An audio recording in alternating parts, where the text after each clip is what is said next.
I'd like to welcome everybody to the forum this evening. My name is Chris Racine, and I'm chairperson of the ABA, the Alton Business Association. And with me this evening is the executive board, and I'd like to take a moment to introduce the executive board. Roger Sample is the vice chair of the organization. Carola Schaffner is our treasurer. Ashley Campo is our director, and in the back is Leslie Rentel is our secretary.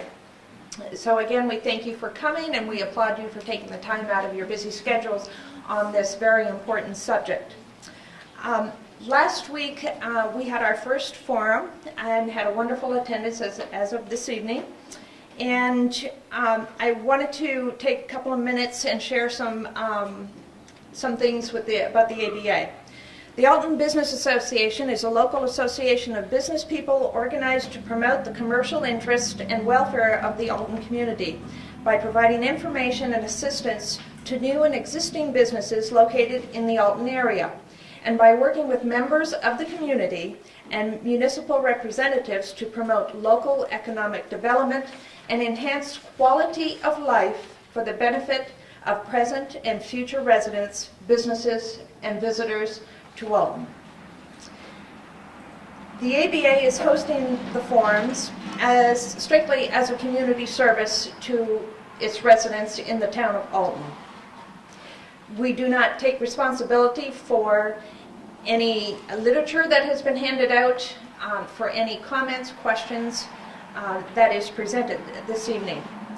And I clearly state that we do not, as an organization, endorse or represent any political opinion, and again, not as responsible for any literature available this evening. I would like everybody to be advised that this evening's event is being videotaped, and during the question and answer period, if someone does have a question and is not comfortable with being videotaped, then please make that known and we'll make arrangements for that. So we have rules. And the rules being, we will accept one question and comment at a time per individual. This will allow everybody to have their say in time. This is the same format that we had last week. When you come up front to the mic, please state your name and your question or comment. We do ask that everyone, and that's everyone, be respectful to your fellow residents with your comments and questions. We will not accept any disruptions at any time, and the ABA holds the right to close the meeting if we feel the need to. And no foul language, abusive language will be tolerated, or personal attacks. The ABA is very sensitive and appreciates everybody's energy and commitment and passion to the topic of workforce housing. So we don't want to damper the spirit of it, but we do ask that we be respectful of everyone else.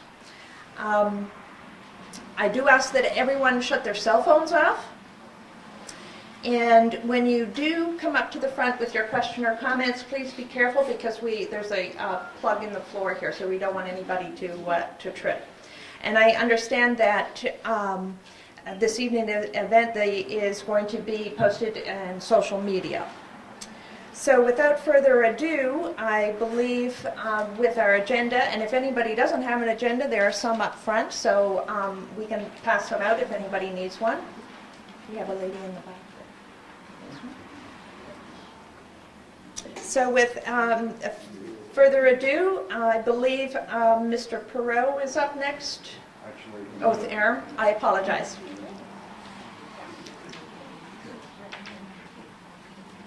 Good evening. You are out there, right? Good evening. Good evening. That's what I want to hear. There you go. You with me? Yes. Okay. Please don't be against me. use the microphone, please. I will. Thank you. My name is Aaron Sasoyan, and as a start to this particular forum, what I'd like you to do is just to bow your heads for a moment. You're going to be asking questions a little later on. You might want to take this a minute or so just to jot down some potential questions you may have once the presenters have made their presentations. And secondly, for those people who have any kind of spiritual needs or anything like that, you might want to ask for wisdom and guidance to satisfy your needs. So if you will, just for about 15-20 seconds, we'll just bow. Thank you.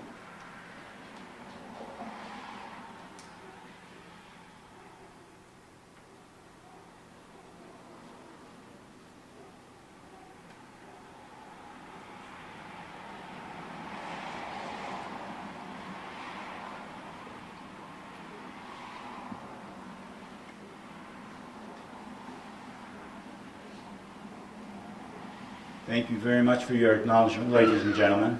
I appreciate the opportunity of being with you this evening. Our next phase of this particular forum is going to be, if everybody will please rise for the presentation of the colors. And Phil Whitman will lead us in the pledge to the flag.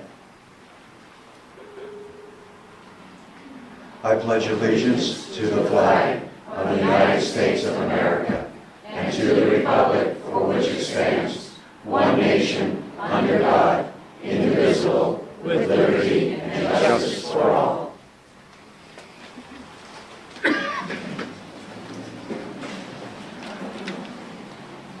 Thank you very much. I know that Chris has already given you some of the rules of engagement. I would like to make just an introductory statement before we start.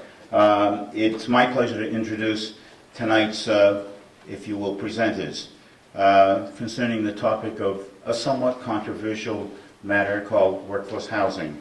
All of the presenters tonight are very, very well versed in this particular topic. All four of them are and have a vested interest in workforce housing. Their views may be different than yours, they may not be, but the fact is, please listen to what they have to say because it would be helpful.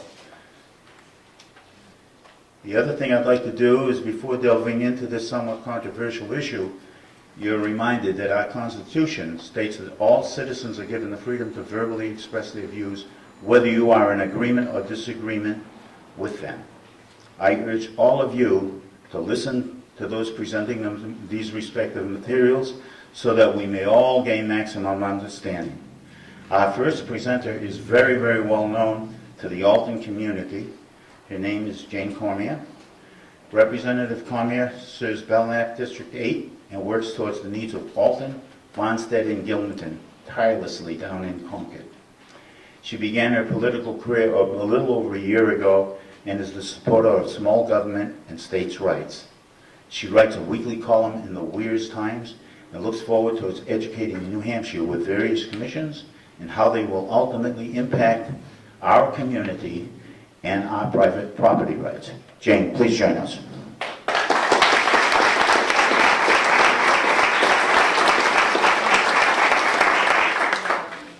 Thank you very much. I think probably tonight I'm just going to basically set the premise of why I thought this forum was really important, and that is the explaining of what is really a very complex Regional Planning Commission and a workforce housing RSAs that I think leave a lot of people wondering how this impacts me and my family, how does that impact our community. And frankly, until you have the time to really read through these voluminous documents, those threads are really hard to connect. Those dots are hard to connect. And I see a lot of faces out here that I know. I think a lot of people sitting here tonight have done a lot of that work and understand what it is that we're facing, which with workforce housing is basically a federal agency bypassing our legislature and going into our communities to change zoning laws. And for someone that really believes that personal property rights are integral in our rights as citizens in our Constitution, anytime that those rights start to become invaded in any way, we should pay attention to that.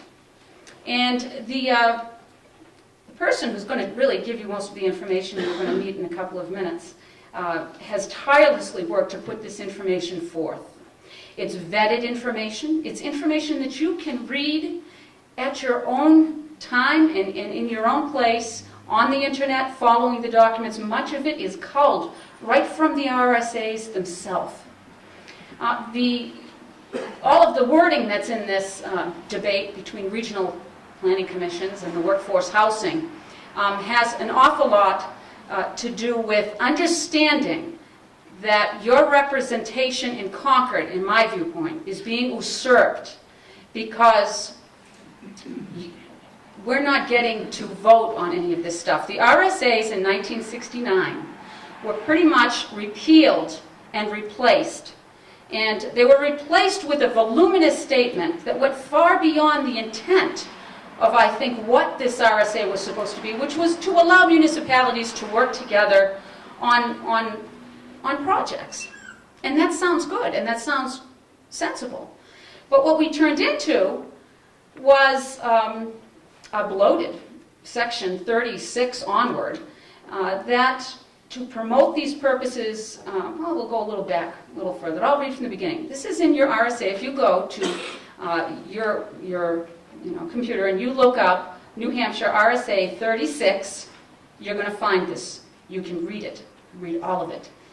Okay? It starts, the purpose of this subdivision shall be to enable municipalities and counties to join in the formation of regional planning commissions whose duty it shall be to prepare a coordinated plan for the development of a region, taking into account present and future needs, and they talk about agriculture, forestry, etc. That sounds fine, but like some government stuff, this goes on, and here's what it says. The aforesaid plan shall be made in order to promote the health, safety, morals, and general welfare of the region and its inhabitants. So when you read through this, these RSAs that go all the way to 3658, you start to see that the RSA really isn't about municipalities working together. It's about a much grander plan.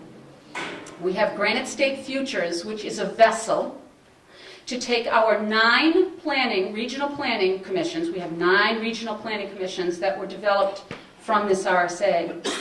And the Granite State Future is the vessel through which these 9 groups work together. And they go out into our communities, and they work in our communities to change sustainability issues. They change zoning. They try to make it sound as though it's coming from the grassroots up to serve the needs of your community, when in actuality, it's a top-down, because much of the monies that are in these planning commissions come from federal agencies of EPA, of HUD, of the Department of Transportation, and that one's coming forth as we speak. There's an awful lot of money that's being generated now on transportation. And it's really a smart growth thing. You can look up smart growth and you'll find out what smart growth is. But it's an idea, it's an ideology that we want to limit sprawl. And we do that by building up in our communities as much as possible so that we don't grow this way, we grow this way.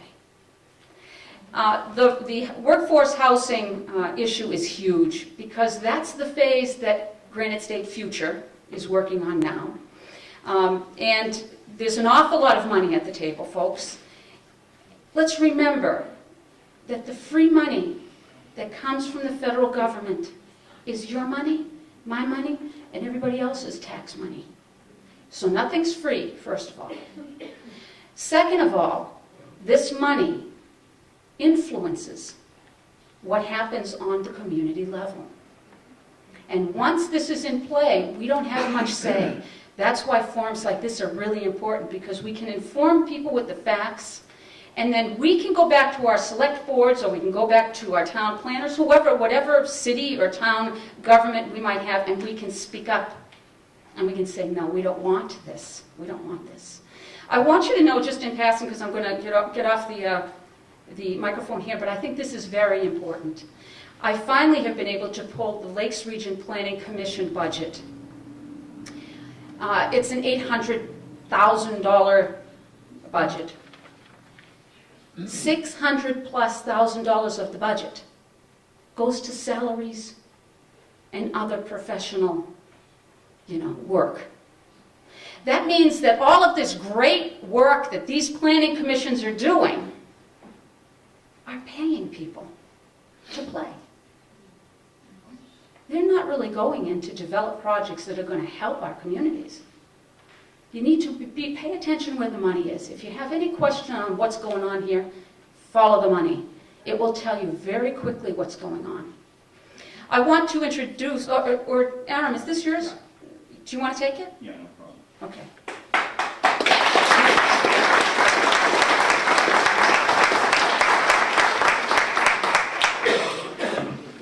Thank you very much, Jane. Jane really follows the money, okay? And it's good that someone is out there looking out for our collective interests, okay? The next individual we're going to have is probably the premier principal of the presenters tonight. His name is Ken Eyring. Ken's going to discuss workforce housing, which is obviously an integral part of the larger initiative called Granite State Futures Program. Some of you may have heard of Granite State Futures, and how it could affect specifically the community of Alton.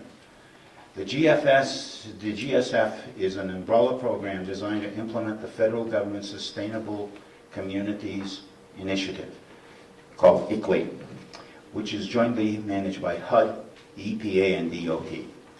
The mandatory outcomes will remove local zoning decisions at the local level and will be given more zoning from a federal level.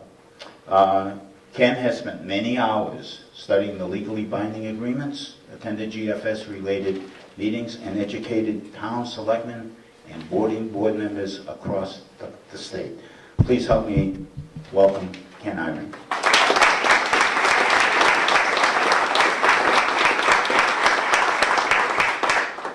Hi, just give me 1 second. I'm going to show you something on the screen that I initially, when I came in here, didn't intend to do that, but reviewing my notes back here, I thought it would be helpful for you to see these.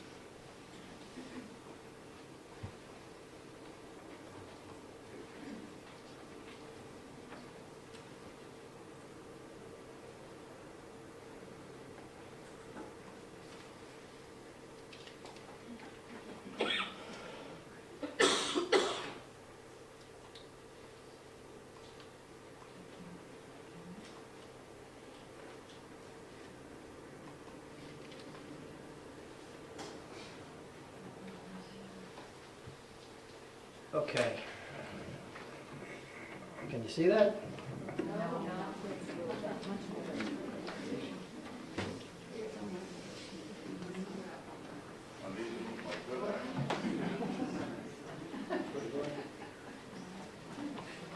Okay.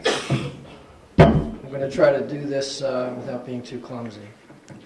First place I want to start is the grant agreement that was signed by your town with the NHHFA. And that grant agreement says that you will develop a new or revised land use regulations as proposed. That's part of this contract. You're obligated to do that. Now, it's my understanding last year that you voted down workforce housing, but by accepting the grant monies, you now have to have this on your ballot. So that decision is out of your hands. And if you don't want workforce housing, you're going to have to lobby your neighbors, make sure they get out to vote in order to vote it down. Who signed it?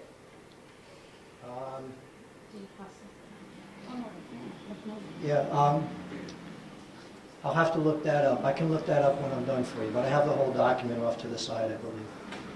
I also want to point out that this agreement references, it says that municipality, which is Alton, agrees to perform the work to complete the project pursuant to the terms and conditions of the scope of work as attached in Exhibit A. So we need to look at Exhibit A. Now, it's my understanding, the people who helped me get these documents, they asked for the contract agreement and all associated documents. They had to go back and back again and back again to get all of the associated documents. So this information was not forthcoming.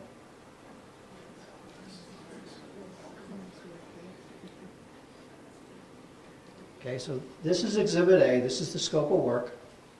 And Ed, did you turn on my mic, by the way? I'm good, I'm on that mic. You're good? Okay. So, again, it says that this scope of work will result in the drafting of new regulatory language to be presented for ballot vote in 2014. And that language to present to the voters, number 3, for the ballot. Okay, now, I just wanted to point this out to you. You guys put up $7,500 as matching funds to get a $30,000 grant. So that's $37,500. This outlines how that money's going to be spent. You can see here in item number 2 for public outreach and education, which is supposed to have occurred between June and August of 2013, $8,000 was spent. I assume part of that was the meeting that you had last week, where Jeffrey Taylor and Associates and I think it was Steve Whitman came in and spoke to you. I was here, and I heard a lot of very good questions about workforce housing, about the fact that you have enough workforce housing according to the specifications of the law. And Mr. Whitman continued to say that, well, you really should consider having more workforce housing just in case the value of your properties go up in the future, and therefore you'll have a safe, window, just in case. So people asked, well, how much more? He said, I don't know. And there were many questions last week where he was asked and he didn't provide answers. So I think you should consider if you got your money's worth. If you look at item number 3, it says prepare draft regulatory language.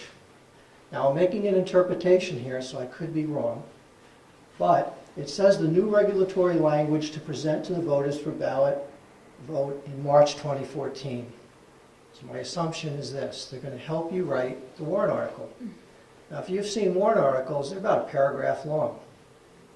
That's an awful lot of money to write legislation, to write language for a warrant article.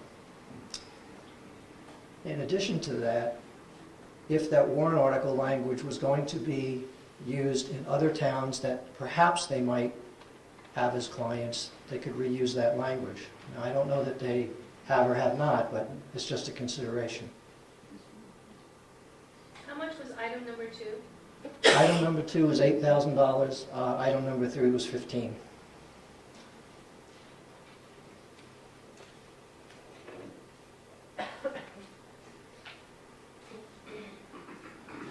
Okay, so this is Exhibit B, and Exhibit B, this is a HUD 1044 form. So this is what the NHHFA signed with HUD. These are their obligations to HUD. And it includes, by reference, a cooperative agreement, which it lists as the fiscal year 2011 terms and conditions, and another agreement, a notice of funding availability. Now, if you look at these documents, they're very long, they're very extensive, and they have a lot of guidelines to follow and also mandates.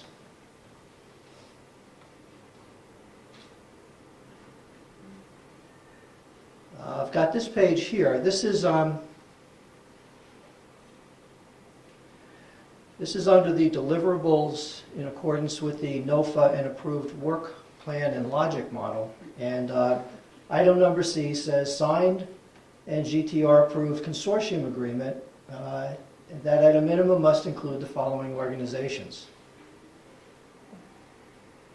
So the top organization that I put an arrow to is the NH Legal Assistance. So that's the NHLA. Now I'm going to come back to them a little bit later, but I just wanted to point out that they're one of the partners, or one of the partners in this program.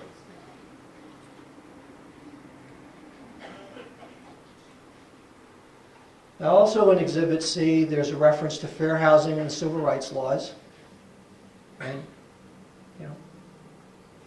your first blush at that would say, well, there's no problems with that, but I'm going to come back to that as well. So here's another reference to the fair housing and civil rights laws. Now, here's a clause that says there's flow-down provisions. So the flow-down provisions say if the grantee contracts or subawards funds under this agreement, I'm just going to jump ahead, it says that all contractors and sub-grantees will comply with the agreement, with the requirements of the grant. So through this clause, what the NHHFA has signed with HUD, by you signing the grant application and approval, you've now signed on to all of the obligations that the NHHFA has signed on to with HUD. It says the terms and conditions of this agreement flow down to all tiers of sub-grantees. Now this clause here says HUD's substantial involvement. Now, I've seen this on other HUD 1044 forms, including one for the Granite State Future. This one that I highlighted with the arrow, let me just read the top part for people in the back. It says, HUD's Office of Sustainable Housing and Communities will work in partnership with its grantees to advance the program objectives of the grant program. The cooperative agreement allows for substantial involvement of HUD staff to enhance the performance of the grantee in the completion of their deliverables. Anticipated substantial involvement by HUD staff may include, but will not be limited to, studies and reports. The bullet item that I highlighted says review and provide recommendations on the final report/study, including final interpretation of study results. Okay? Interpretation. Correct. So let me tell you what my understanding of that is that no matter how you look at the results of the study that you have now funded with your town dollars and grant dollars, no matter how any consultant or anyone in this town interprets those results, HUD has reserved the right to interpret them differently.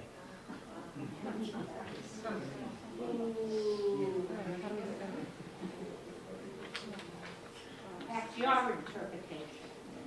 Yes, it is. And it says it right here, though. I'm not... No, you're interpreting their language the way you want to interpret it. Well, it says review and provide recommendation on the final report study, including final interpretation of study results. That is HUD's own words. Who signed us up for this? Okay.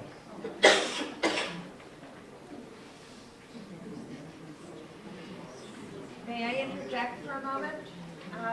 I would ask that all the questions and comments will be held till the end, so that gives the speakers some continuity and we can get everybody, all the speakers, their opportunity. So I appreciate that. Thank you. Thank you. And I appreciate that, too. It's on. Yes, it should be. Okay, so now I want to transition into, workforce housing is really part of a bigger picture, as Representative Cormier pointed out before. There's a program that's being implemented in New Hampshire called the Granite State Future Program. And workforce housing is a part of that. Now, it also encompasses many, many other aspects and features that target certain aspects of our daily living, but I'm not going to get into them. I'm going to keep it related to workforce housing and housing in particular.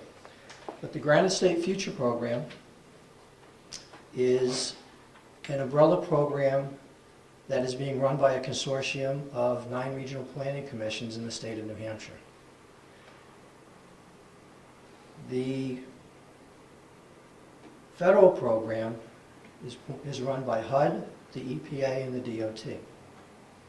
It's a $100 million program that's being implemented across the country. New Hampshire, it's being implemented in the entire state. The grant money that comes from HUD, by the definition of the program, will only be given to regional planning commissions or councils of government. It doesn't go directly to your state. It doesn't go directly to your towns. It bypasses elected representation completely. You understand? Now, when I first heard about this program, I live in Windham. And by the way, I appreciate the opportunity to come here. Unlike the gentleman who was here last week, I'm not getting paid. I'm here because I love my state, and I feel that this is something that people need to be aware of. I'm not here to try to talk you into voting any which way. I want you to cast an informed vote. when the regional planning commissions came to Windham and they presented a document, it was a 12-page document to our Board of Selectmen, the chairman of our selectmen said that if I hadn't gotten up along with a dozen other people and expressed our concerns, it would have been a cursory 5-minute signing, no big deal. They were told this is the type of thing we've been doing for the past 40 years, and we just need you to approve this. When we got up and we started to talk and ask questions, we found out that it was a HUD program. That was never mentioned before. In fact, in that 12-page document, it doesn't even use the word Sustainable Community Initiative, which is what the program is that's being implemented. The only reference is on page 1. It says, whereas the National Regional Planning Commission is a lead point of contact with HUD on behalf of the program and will assume administrative responsibility to ensure that the program is carried out in compliance with HUD requirements. That's it. That's the reference to HUD. So I went through this document with a friend of mine, and one of the things it mentions is that each of the 9 regional plans will integrate, and I'm reading from this, so these are quotes, integrate planning for housing, transportation, water infrastructure, natural resources, economic development, cultural and historical resources, public health, climate change, and energy efficiency. So I'm not going to get into all those things, like I said before, but I wanted you to know that this is a pretty broad scope as to what they're talking about. Now it goes on to say that the 9 regional planning commissions will develop the regional plans for each of the 9 regions that consist of the following elements. And it's got a bunch of bullets here: a comprehensive needs assessment, vision statement, goals and priorities, housing plan and analysis for impediments to fair housing, regional transportation, water environment, blah, blah, blah. But the thing that's important here is the bullet for housing plan and analysis of impediments to fair housing. When I first read that, it didn't really dawn on me what they were talking about. I just kind of glanced right over it. Later on, in the document, it talks about each regional planning commission will establish a regional equity team that is comprised of representatives of underserved and marginalized populations in their region that will ensure the voices that these populations are reflected in the regional plan. So when we asked the representative from the Regional Planning Commission, who are the underrepresented populations, who are the underserved, the answer alluded to that Windham is a bedroom community. A lot of people go down to Boston. People don't have time to get involved with elected government. And this is a way to reach out to all those people so everybody has a voice. So I was surprised to find out when I read the Notice of Funding Availability, which is one of those documents, legally binding documents according to the HUD 44. In there they have a definition for underserved populations. It says the term underserved populations means groups of individuals who fall within one or more categories protected under the Fair Housing Act and who are A, of immigrant population, especially racial and ethnic minorities who are non-English speaking or have limited English proficiency, in rural populations, C, homeless, D, persons with disabilities, E, persons in areas that are heavily populated with minorities, F, populations that have faced generational economic disadvantage. So if we look around the state of New Hampshire, there's a very small percentage of people that fit this description. So I asked the commissioner from the Rockingham Regional Planning Commission, why are they giving extra weight? Why are you seeking them out and not seeking all of us out? Why don't we all have an equal say? Oh, no, we're not giving them greater weight. So then I was surprised when we went to the Regional Planning Commission, the National Regional Planning Commission. We got the application to the grant that was eventually approved by HUD. And in their application, there was a 25-page document, which is part of the legally binding agreement. And in a section called Inclusion Strategies, it says engaging diverse and traditionally underrepresented populations in a planning process, ensuring that their voices are heard and directly influence the resulting plans can be extremely challenging. So, like the grant that was signed for the community planning grant, there's also lists of substantial involvement for the Granite State Future as well from HUD. Now, in that application, there's a section in here that's titled Strategy to Address Barriers and Incorporate Existing Plans. Identifying and overcoming barriers. And what it says here is that anticipated barriers include New Hampshire's strong tradition of individual property rights and resultant resistance to planning and zoning. That's a barrier to implementation. Now, they also have their way to solve that problem. It's in the same section. It says, during the planning process, the Regional Advisory Committee will identify any additional common barriers and strategies and bring these to the Sustainable Policy Committee. The Policy Committee, whose members include decision makers from DOT, DES, and OEP, those are state agencies, will work together to identify potential statewide strategies for reducing and/or eliminating barriers. These strategies will then also be incorporated into the final statewide Sustainable Development Policy Framework. So the solution of reducing and/or eliminating the barriers, those barriers are our individual property rights. Okay, so in another section, it talks about the alignment of work with state government initiatives, and it has listed here the New Hampshire Housing Finance Authority. They're a partner in this program. So they're administering the grant that Alton signed.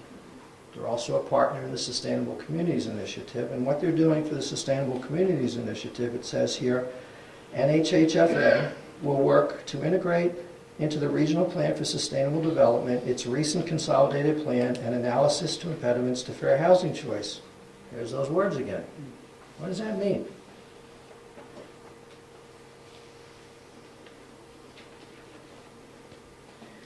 So,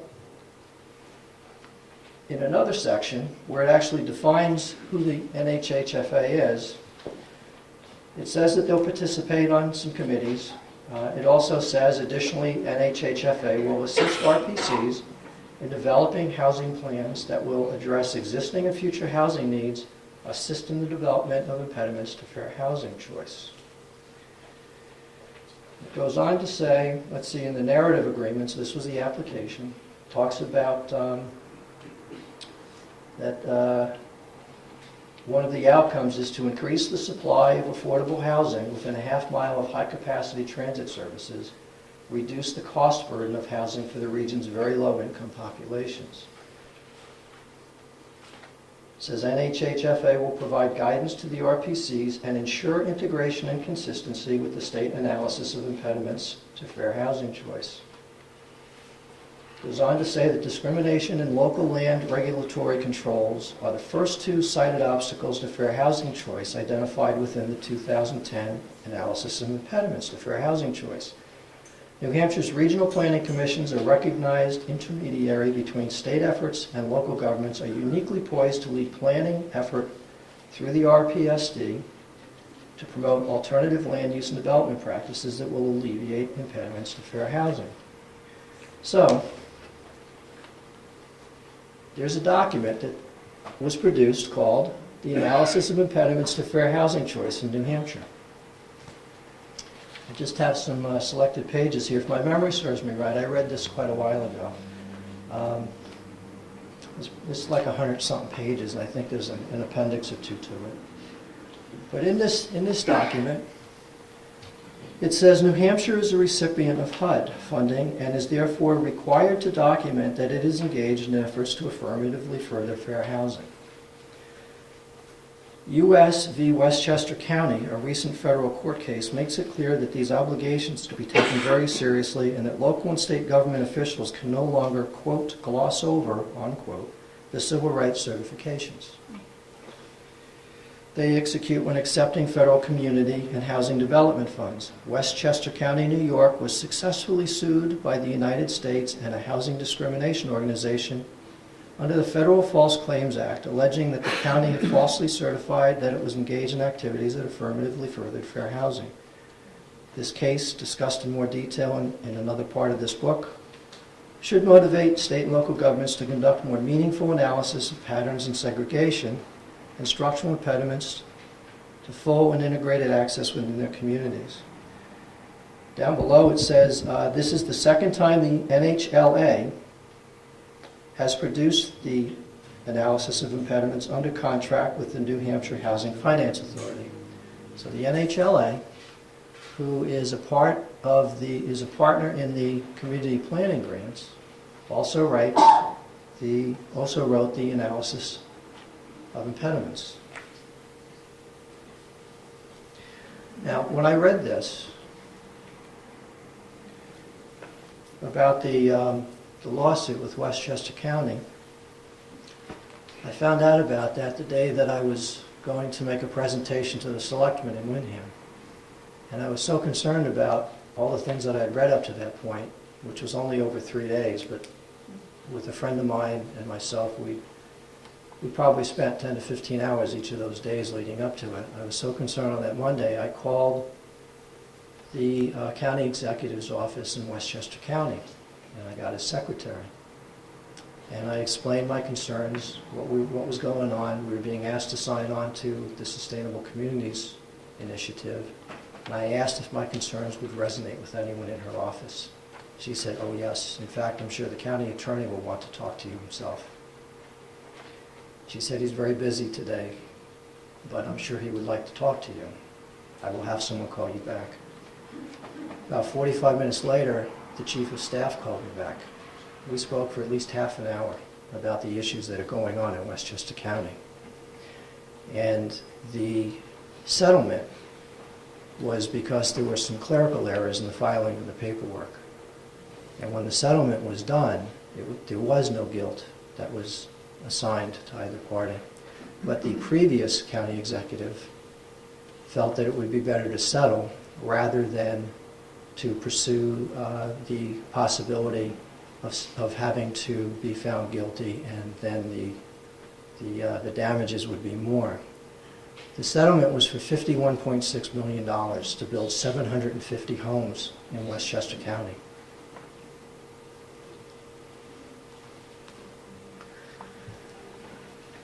So I'm still reading from the Analysis of Impediments document, and it says here that there have been several legal developments since 2004 update in the federal arena, and action against Westchester County, New York resulted in a clear message that state and local governments are to take meaningful steps to affirmatively further fair housing when they accept federal housing and community development dollars.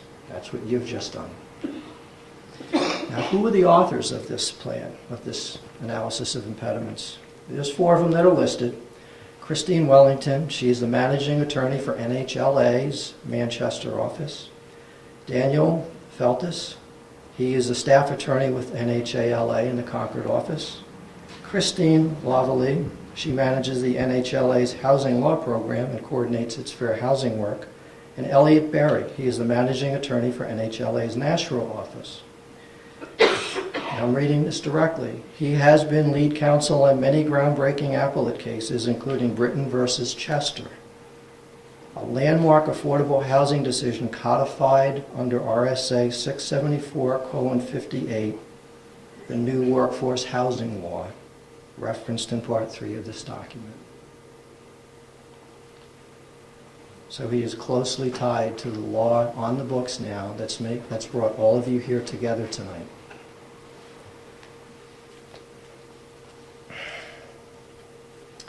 So I think I'm going to jump ahead. I want to talk a little bit more about the Westchester County case. I have a copy of the settlement. which talks about the 750 homes and how it's going to be spent. About that time, when I was speaking with the Westchester County, the County Executive's Chief of Staff, HUD was trying to get them to renegotiate the settlement. And there was some news, there's a Fox News story on, and the county executive had written a blog to the local papers. And I just want to read a couple excerpts from the Fox News story, and then I'll read a couple excerpts from his blog. So this is the correspondence. It says, back in 2009, the county officials here agreed to build 750 affordable housing units. For HUD, Westchester County is too white and the houses are too expensive. In a May 13th letter, HUD ordered county officials to, quote, explain and analyze Westchester's long history of segregation and fix it. Westchester County is mostly Caucasian, but segregation has never been legal. So the then Deputy County Executive said what HUD is trying to do is create this law of segregation. He went on to say that he categorically rejects the fact that it is race that has driven the formation of the neighborhoods. People live in areas driven by economic reality, driven by family ties. Ron Sims, a former HUD Deputy Secretary, said, today we have taken an important step toward building what we call geography of opportunity. He went on to say, at HUD we believe this approach is equitable to development. I'm sorry, let me read that again. At HUD we believe this approach to equitable development can serve as a model for building strong, inclusive, sustainable communities across the United States. Now, I wanted to play this news story to you tonight, but I didn't want to violate any copyright laws. It's on YouTube. You can see Ron Sims making these statements for yourself.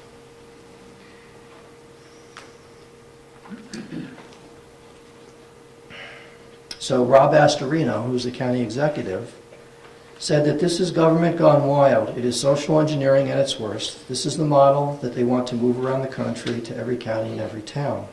It started when any county took money from the federal government, in this case HUD. You had to certify documents, and the county settled with the federal government saying they didn't certify things, which led to a housing settlement, which HUD now is calling an integration order. He went on to say, HUD is trying to change the rules of the agreement in the middle of the game. We are building housing. As part of the settlement, the county has to build 750 units of affordable housing in 31 eligible communities. Eligible meaning white communities based on the census, 7% or less Hispanic, 3% or less African American. He said they are trying to bankrupt our county. The original agreement was $51 million to build 750 units. They're basically making this cost go over $100 million. By making us or wanting us to put 3-bedroom units into our communities. Now, this is the blog he wrote. He says that HUD's approach is to unilaterally move the goalposts in the middle of the game. Its technique is to repeatedly reject a routine document called an analysis of impediments. The settlement calls on the county to submit an AI that's, quote, acceptable to HUD. The purpose of the AI is to outline obstacles to fair housing choice, which the county has done. Prior to the settlement, HUD had never rejected an AI by the county, but now we are up to 5 rejections. HUD is clearly using the AI to try to expand the terms of the settlement from a straightforward stipulation to build housing into an open-ended utopian integration order, which HUD then plans to use as a model across the country. The fundamental problem is that the facts, the law, the economics, plain common sense, and the settlement itself don't support HUD's ambitions. What is true is that Westchester County, according to the most recent 2010 census, is one of the most diverse places to live in the United States. Westchester County is the most diverse county in New York, behind Brooklyn, Queens, and the Bronx, tied with Manhattan. If Westchester were a state, it would be the 7th most diverse in terms of Hispanic representation and the 14th most diverse in terms of African American representation. In New Hampshire, we're 95% Caucasian. Now, why is this important? Because the Granite State Future Program, one of the other aspects, is that they're going around and they are mapping our properties. They're mapping the resources on our properties, the culverts, our impervious surfaces. You ever hear that term, impervious surfaces?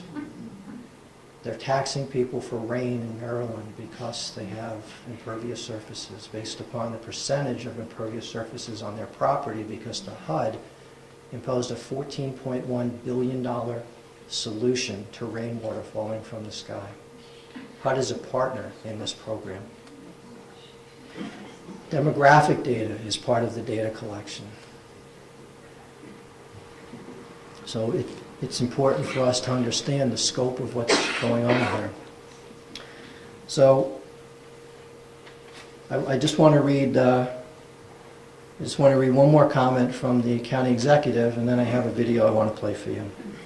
He went on to say that HUD sees this is a great social ill, which it calls de facto segregation. That's based on demographic data alone, and is trying to use the settlement to cure it. Unfortunately and wrongly, HUD is only too willing to throw away common sense and trample on individual rights in its quest for bureaucratic social perfection.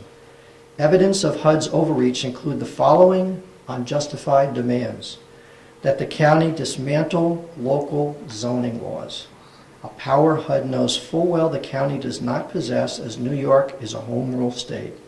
The specific zoning practices that must be addressed, in quotes, must be addressed, include limitations on size, type, and number of developments in a community, lot size and density, and the number of bedrooms in a unit. In other words, all zoning. Communities will be given 90 days to enact changes, and the county is required, quote, to take action to counter community opposition, unquote, which of course raises a host of First Amendment issues. So I have a little video to play, and then I'll wrap this up.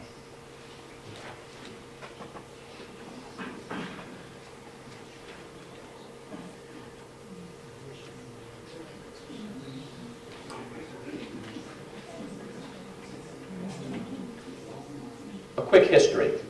The county was sued in 2006 under the False Claims Act of 1863.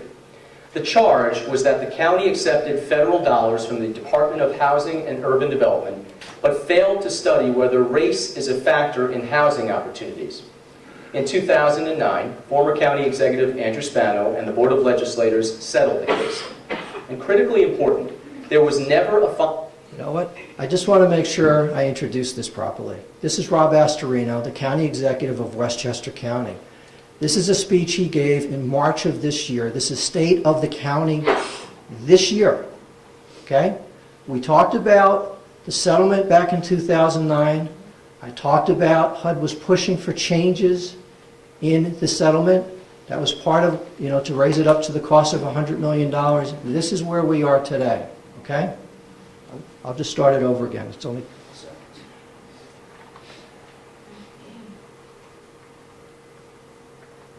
A quick history. The county was sued in 2006 under the False Claims Act of 1863. The charge was that the county accepted federal dollars from the Department of Housing and Urban Development, but failed to study whether race is a factor in housing opportunities. In 2009, former county executive Andrew Spano and the Board of Legislators settled the case. And critically important, there was never a finding of fact of wrongdoing on the part of the county or an admission of guilt in the settlement.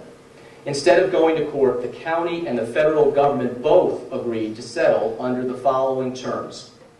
The county would spend at least $51 million to build 750 units of housing for lower-income people in 31 so-called eligible or mostly white communities by the end of 2016. Now, progress is measured by annual benchmarks and significant penalties for failing to meet them. So let's look at our progress. The county is well ahead of schedule. By the end of 2013, the county must have 300 units with financing in place. We surpassed that benchmark in March. Everyone in the county should be proud of that record, and I know I am.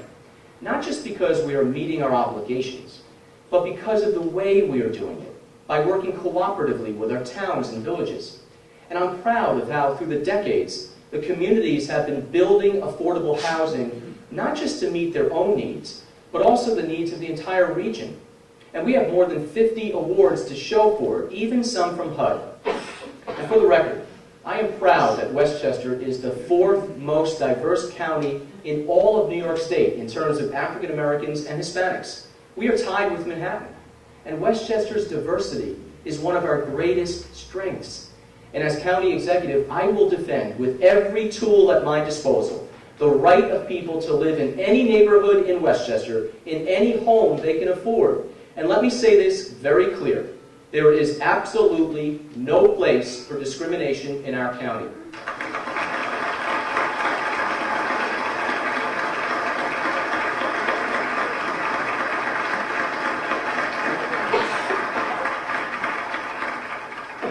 The biggest, and really the only issue going forward, is zoning.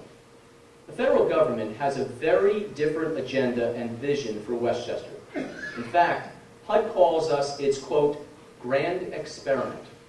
That means Washington bureaucrats, who you will never see or meet, want the power to determine who will live where and how each neighborhood will look. Now, what's at stake is the fundamental right of our cities, towns, and villages to plan and zone for themselves. This home rule is guaranteed by the New York State Constitution. HUD thinks it can trample on Westchester because it has the misguided notion that zoning and discrimination are the same thing. They are not. Zoning restricts what can be built, not who lives there. Zoning exists to keep traffic from endangering kids on their way to school, to prevent factory noise and smoke from invading residential neighborhoods, and to stop raw sewage from polluting our drinking water. Zoning exists to protect quality of life for everyone. Take away the zoning that protects Westchester's reservoirs and watershed, and you put the drinking water of 8 million New York City residents at risk. Now listen carefully, because I know what I'm about to tell you sounds exaggerated and unbelievable, but it's not. And I urge you to go to WestchesterGov.com and read for yourself the letters I'm about to reference. In its letter of May 13, 2011, HUD insists the county must go, quote, beyond the four corners of the settlement. In other words, they admitted that what they are demanding is not in the agreement, and their demands are outrageous. HUD wants no restrictions in any neighborhood on height, size, acreage, density, number of bedrooms, and lack of water or sewers. In fact, in a letter on March 13th this year, HUD goes so far as to even attack single-family, quarter-acre lots as, quote, restrictive zoning practices that, in their view, could be discriminatory. Really? You know, like many in this county, I live in a modest house on a quarter-acre piece of land, and my home is my biggest investment.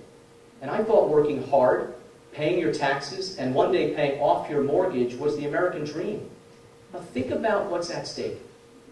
The federal government is trying to force me, as county executive, to sue each municipality to abolish even basic zoning protections.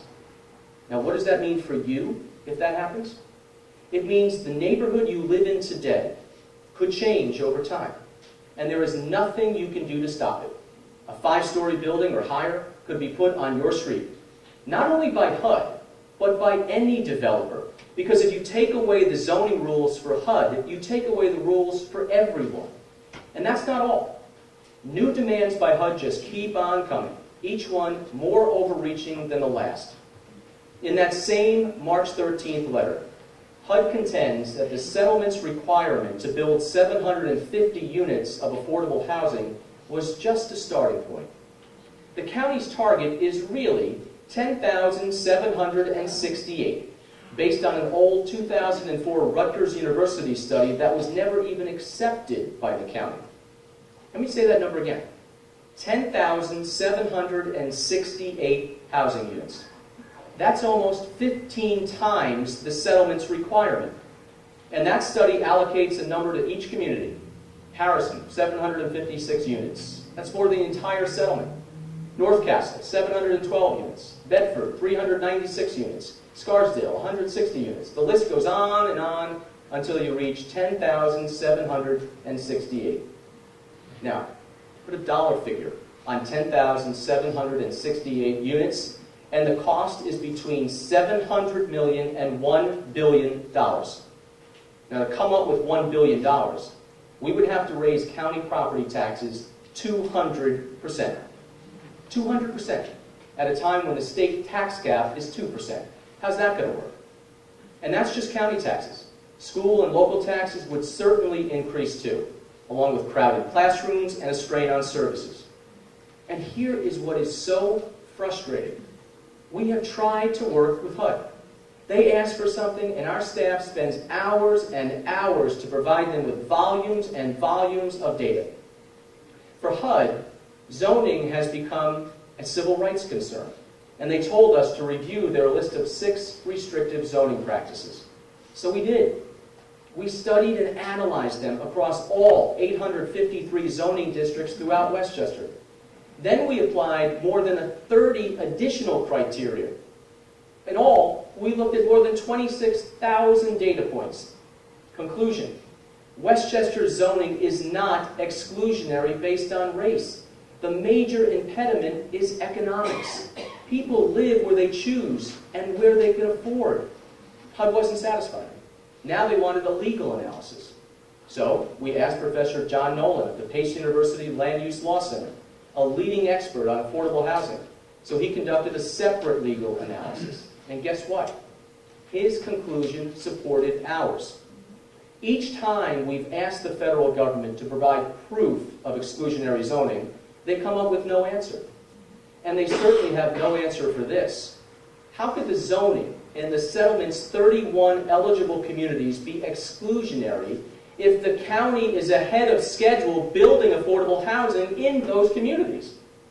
It's pretty obvious. The federal government will not be satisfied until we give them the answer that they want, no matter what the facts are. And now comes the insidious part. To intimidate the county into changing our conclusions on zoning, HUD has been withholding money that was promised to our local communities for the last 2 years. The amount is now up to $12 million.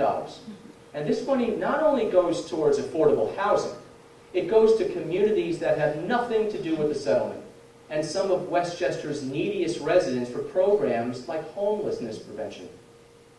You know, I appealed to HUD Secretary Sean Donovan for an explanation and reconsideration. We were denied. And I want to thank the members of the Board of Legislators who joined me this week on a fully bipartisan basis to have this arbitrary decision by HUD reversed, even if that means going to court.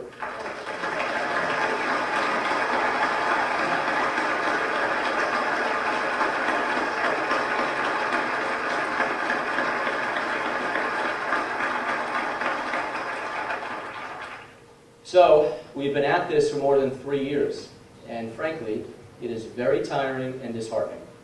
You know, going up against Goliath is never easy. Some people want me to just give in. They accuse me of being stubborn, or worse.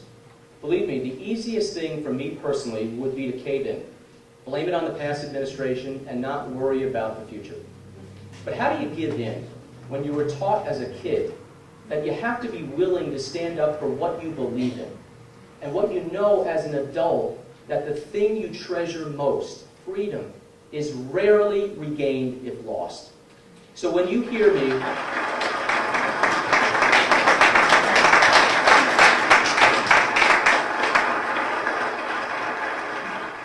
So when you hear me warn about HUD overreaching, this is it.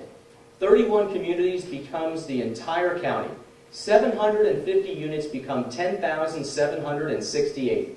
And $51 million becomes $1 billion and a 200% tax hike to pay for it. Now, I have said from day one that Westchester will comply with what's in the agreement, but we will not be bullied or threatened by HUD to do things that are not in the settlement.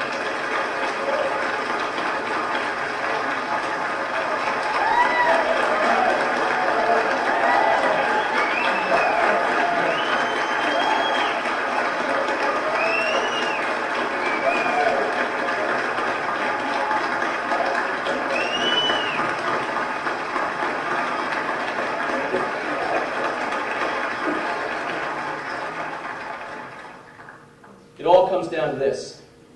HUD thinks that Westchester is some kind of grand experiment, that it can strip away our constitutionally protected rights, and that it can dismantle local zoning. I say Westchester is our home, not a test tube. I say Westchester residents didn't stop becoming American citizens the day the deal was signed in 2009. And I say nothing gives HUD the right to turn the American dream upside down, and I will continue to stand up for Westchester, our communities, and all the people who live here.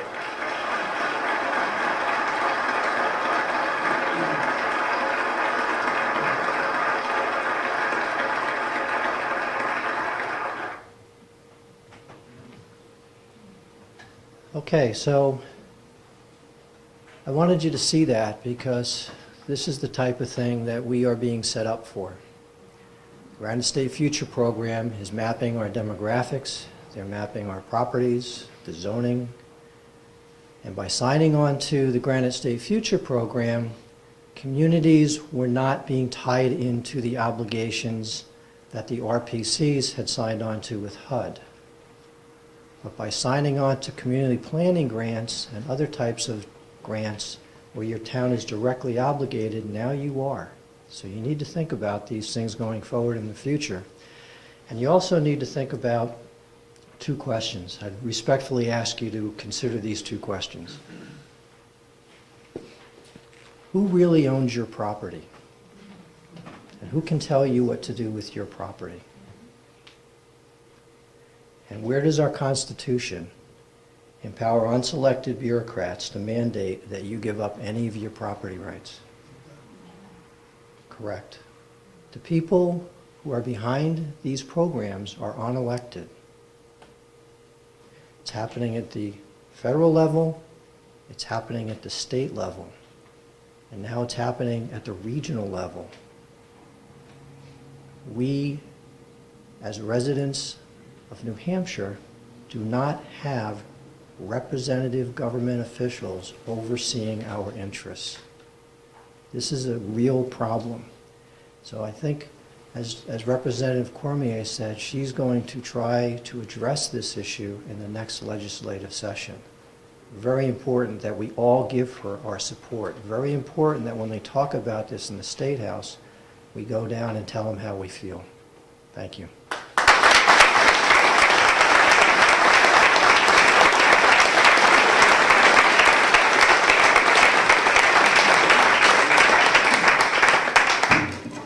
Thank you very much, Ken. Appreciate you taking the time to come up from Wyndham and explain some of the things that you're noticing about these programs. And Ken, just so you'll know, will be at the end of this particular forum. He will be in the question and answer phase. That should not be too much longer. Our next couple of speakers will be brief, but obviously very, very current to what we're talking about today. Rick Perrault is from Rochester. Rick and his spouse have over 45 years building up and developing Evergreen RV, a company that sells brokers and functions as refrigeration specialists. He and his wife have owned a home on Alton Bay for the past 10 years, and I'm told that this was the dream of their lifetime. And we're very pleased to have them as residents of, if you will, of Alton, at least for about 6 or 7 months out of the year.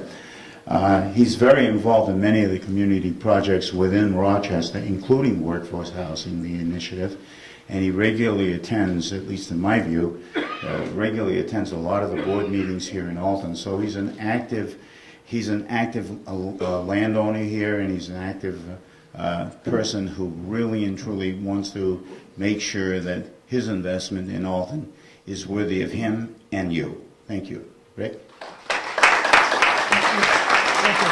Thank you. All right. Listen, you all had an opportunity to listen to Ken, and I got to tell you, I appreciate him a whole bunch. What you got is information that you can take home and do an evaluation on and everything. I think what they bring me up for is probably to show you anybody can do this kind of thing. Okay, quite frankly, I'm not nervous. Been having an opportunity to speak around the country on different things. Primarily, I'm a Christian, and I love my wife. I'm always introduce myself. I'm Rick Peralta, happy husband of Mona Peralta. It's probably because she let me get up here after burning the candle at for 20 years at both ends. We're able to buy a home about 10 years ago on the lake. I get to enjoy that a whole bunch, and I love y'all for letting me come, all right? And I didn't want to get to the end of my life and find out I had half a candle left. So I wasn't afraid to burn it. But, you know, I'm a businessman in Rochester. Again, proof that probably anybody can be in business. Today, I think you got to be fearless. I probably qualify for that. Okay, but candidly, I wanted to, when asked, I said, okay, workforce housing. You know, what is that? I don't, you know what I mean? I'd heard about it. So I checked it out, and I thought when I already know about the land use issue. I'm already up to speed pretty good about the Grain Estate Futures. We got the city of Rochester to actually not sign on to that. I was at the Stratford County Regional Planning, y'all in Belknap County here, and I got a chance to go to Lakes Region Planning Commissions. Let me tell you, what he told you is what exactly it is going on. Okay, and even if the community of Rochester who doesn't sign on, the city, pretty big city, the Regional Planning Commission, Stratford County and Lakes Region will tell you they're still going to implement what they want in the county if you don't sign up. And, Representative Comeau is shaking her head up and down because that's exactly the truth. It does not matter, and I'll tell you, every single one of those 9 regional planning commissions have a budget of about $800,000 to $900,000 each. You got 9 times 900. I'm not good at math. Call it 100. That's $900,000 to implement what we just heard Ken talk about, but in reality, what happened in Rochester. Let me tell you this. What happened in Rochester, I'll just give you one. They call it Lynn Scott Apartments. It's an old Encore shoe, I think it was the name of it, shoe factory. And if you go in Rochester, you know, you're going into town, you'll go by it possibly, you know, it's by the bank and, Studley Florist across from there. And you know what? The building looks great. I got to tell you why. There's 58 apartments in there. It cost $10.5 million to do that project. And that was going to be, per se, we needed it in Rochester. I'm at the meetings, heard them say workforce housing. God bless them. You got $10.5 million divided by 85 units. They spent, on average, $181,000 per unit. Now, originally for the workforce housing, the idea, and Representative Comeau talked about it, raise up the buildings, put a shopping mall underneath, and have the community have things in there. Well, let me tell you, that was the plan approved, but all of a sudden when it comes out, they don't have any of that because they probably have to rent it out to some business person like me and pray that they get the money, in the rent. But let me tell you what happened with this program. Okay, and you may have recognized this in Alton. You know how they have a residential retirement community? Then all of a sudden it ain't retirement community anymore, but anybody could live there and probably somebody else help paying the rent.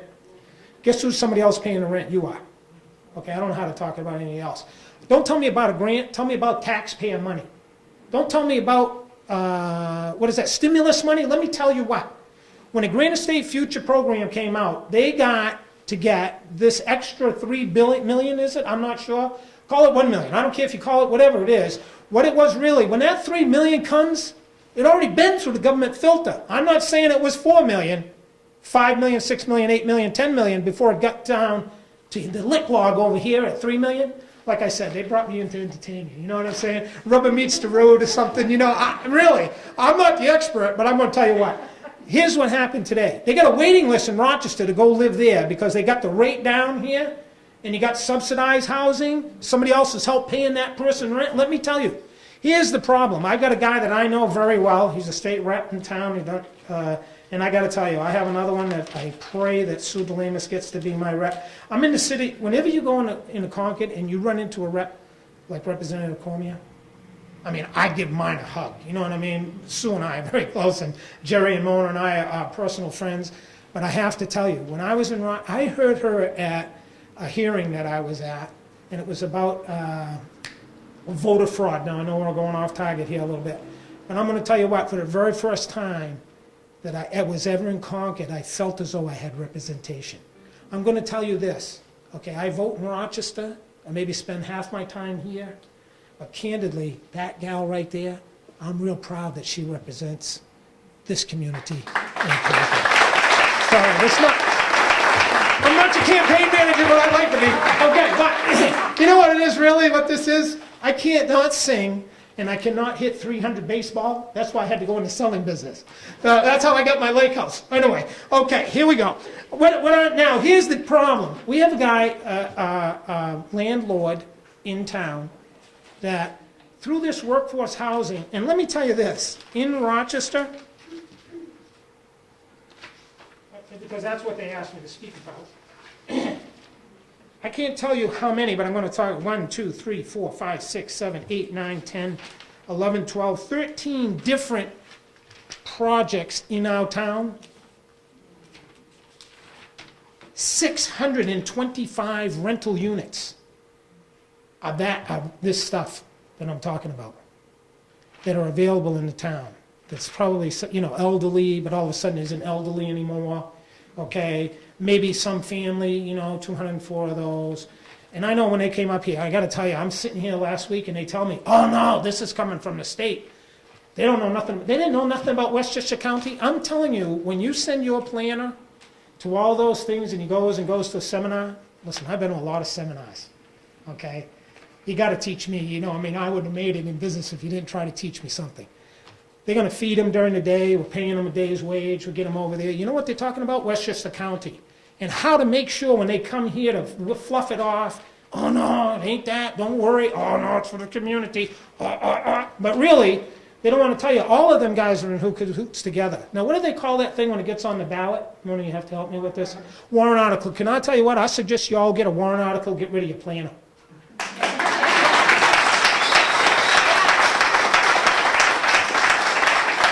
You have a planning board, you have a zoning board. Candidly, I've been in this town and I've been to those meetings and I think what? Those people volunteer and I think they have a vested interest in your town. One thing I will watch you for, if you're on the planning board and zoning board and they're all in the construction business, let me tell you what happens on this Lynn Court apartment. Of this one, amount of money that I told you, $10 million of the cost or whatever, am I accurate in that? $10 million to build that thing, they got probably 100% financing from somebody. Now, the guys that own this, and they call them stakeholders. Remember last week they had a stakeholder? I'm thinking, what's that? Steak, steak you eat, steak you put in the ground? That's the people who are going to benefit from these projects. And I got to tell you what happens. That thing was, now, those stakeholders don't go there, and they actually turn the running over to the Rochester Housing Authority, which is run by the federal government, which is, again, being paid. Remember what I said? The filter comes through because that guy's got to send his kids to college, then I'll go over there. All I did was raise my kids to 18 years old. They're going to go to college. They're going to pay themselves. I got 4 that went. Okay, thank God. Those are my college educations. Here's my other one. My wife has 2 degrees. Okay, I didn't go. I didn't want to go. Because remember what I said? I was going to sing and play baseball, but if I was out selling, I'd make more money. Okay, what I'm sharing with you is their stakeholders don't even run that thing. Now we turn it over to federal government to run it. I'm going to tell you this now. I heard here. We got 2 acres, rural zoning. We already qualify for this. Kim said to you, doesn't matter what the results are going to be because they're going to put it into, remember he said, oh, it ain't regional. I got to tell you, I don't know if we qualify in Belknap County here to Laconia, but probably Laconia has a few housing available, affordable housing too.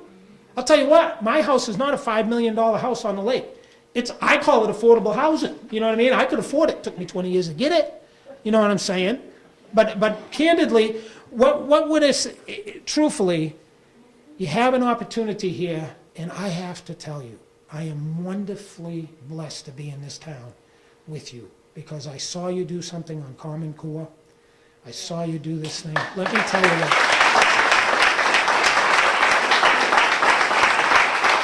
You all can make a difference. I love you because of it. I don't know if I'm talking about hokey. I'll tell you what. Come into Rochester and see how hokey. I'll tell you what. We just got rid of our planning. We just got rid of the planning department guy. And I'll tell you what. We're getting control of the city again. And I'll tell you what, really,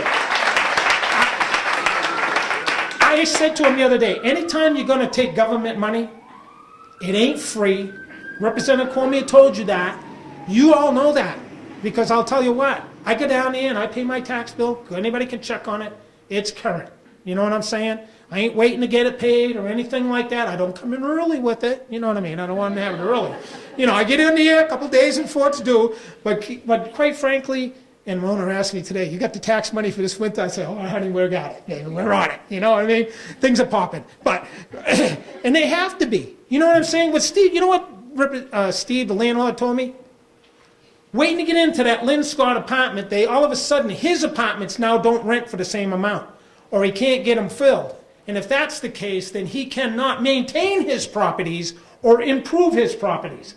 You follow what I'm saying? I got to tell you, they had a neighborhood stabilization program. My wife's trying to follow me, and she was all the meetings with me, right? She's looking at me, what the hell is he going to talk about next? Oh, my God, oh. But you know what? We're happily married, I believe. Okay, now, what I'm saying is they had this thing. I'm telling you, they come into this town, they both buy 3 houses. The company, I call it the Portsmouth Fleecing Company. I really don't know the company that really, and our planner had something to do with them, understand. They got 30% of the electric bill as profit on that project. Every single thing, every single dollar went out. That company, the Portsmouth Fleecing Company, took 30%. I'm probably going to be liable for this, but let me tell you what, I said it in public to him before. I don't remember the name of that company, but I can tell you this. Those houses, they had $275,000 on them, they'd sell them for $100. The tax money that came, the taxpayer money came to build those houses under the kind of program like this. Let me tell you this. I just want to share with you. They asked me to speak up about Rochester because I know a little bit about what's going on there. But let me tell you what, I am one proud person to pay taxes in this town because you all are watching it. I'm done. God bless you. I'd answer any questions for you. Thank you very much.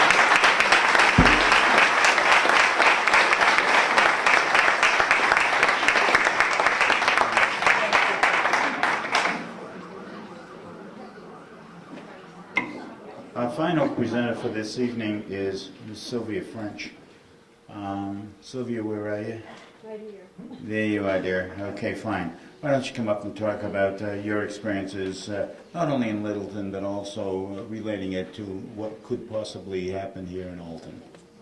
Thank you. Good evening. Can you hear me? Is that coming through? Okay. That's a tough act to follow here. I'm much quieter, I'm afraid. We own a family home north of the Notch in Littleton. You may have read news accounts of citizen concern in Littleton about police calls to Parker Village, which is a 50-unit property with low-income apartments. It's subsidized by the federal government's HUD, the Housing and Urban Development Division. I recently spoke with Brian Ward, who's the attorney and the former state representative who brought this issue to public attention. And he had one piercing piece of advice for other towns grappling with affordable housing percentages. Quote, look long and hard at affordable housing available in surrounding towns. I went online and looked at the towns near Littleton, such as Sugar Hill and Franconia, and found 0 affordable housing. It looked like there was one facility in Bethlehem. Instead, when you go and look at those towns, you're steered to Littleton for affordable housing. And by contrast, the town of Littleton has Parker Village, Colonial Court, which is a low-income senior housing, Lane House, which is low-income senior housing, Beatty House, which is a HUD-subsidized income-based apartments unit, and Country Lane Apartments under a head. Plus, it has a HED, which is the Affordable Housing Education and Development, Inc. This is a HUD-approved housing counseling agency. It advertises that they offer assistance with fair housing, pre-purchase education workshops, financial management budget counseling, home improvement, and more. Clearly, Littleton is carrying an unfair burden in the quote-unquote fair share department. One sobering fact is that a high percentage of the public elementary school students are now living in poverty. I spoke with the Littleton police chief trying to get his assessment of things, and he was very politic and said that because Parker Village is heavily populated, there are more calls there than there would be to a more sparsely populated area. And he also said that since there's been so much focus on this issue, the calls have been going down, and that the management company has been working more closely with the town to mitigate the problems. And he had one possible explanation for the heavy burden that Littleton carries, which is that it is the commercial center for the area, which means that we have the box stores, we have Lowe's and Home Depot and the other box stores. We have an industrial park in Littleton, and we have more working opportunities. And also we have social services such as the Social Security offices there. There's a branch of the community college there as well. But basically, from this taxpayer's vantage point, the cost of all this affordable housing appears high in terms of the services provided. Because Littleton is a commercial center, seems insufficient reason for it to have such high percentages of public housing. The notion of fair share should apply to the tax burden placed on the citizens of all the towns by federal and state mandates. Mr. Ward's advice to make sure that other area towns are shouldering affordable housing costs and that your town is not stuck carrying more of the load than it should is very sound. As he noted, due diligence is all, and they regret that there probably wasn't as much due diligence in Littleton at the start of all of this as there should have been. In closing, I'd like to read to you a few quotes from the 2010 analysis of impediments to fair housing choice in New Hampshire. As was mentioned earlier, this was written by the Fair Housing Project of New Hampshire Legal Assistance under contract with the New Hampshire Housing Finance Authority. You can find this report online, and I'll leave you to draw your own conclusions about what all this applies for local control and private property rights. 1. Demographic data establishes that in New Hampshire, racial and ethnic minorities are clustered in the state's two largest cities, Manchester and Nashua. This report attributes land use controls as a significant contributory factor, which also affects opportunities for many families with children. Then they get into lending practices. They say the lending practices that evidence disparities based on race and national origin raise concerns about the presence of discriminatory practices, both intentional and otherwise. How they determine that, I'm not really sure. Statutory prohibitions against source of income discrimination would remove further obstacles to housing opportunities and eliminate the use of source of income as a proxy for racial and other types of illegal discrimination. Thus far, there has not been sufficient legislative support for this issue. In other words, if you are a landlord and you're looking to see source of income so you know if this tenant that you're about to take in will be able to pay the rent, they would like to do away with that so that you won't be able to determine that. But thus far, there has not been support, legislative support, and we hope that continues. And then lastly, they're saying that lack of knowledge about housing discrimination laws and information on fair housing resources limits housing opportunities. Increased collaborative efforts to reach renters and home buyers should be a focus of the coming years. And then in July, it was announced that HUD awarded over $800,000 to New Hampshire legal assistance to combat housing discrimination.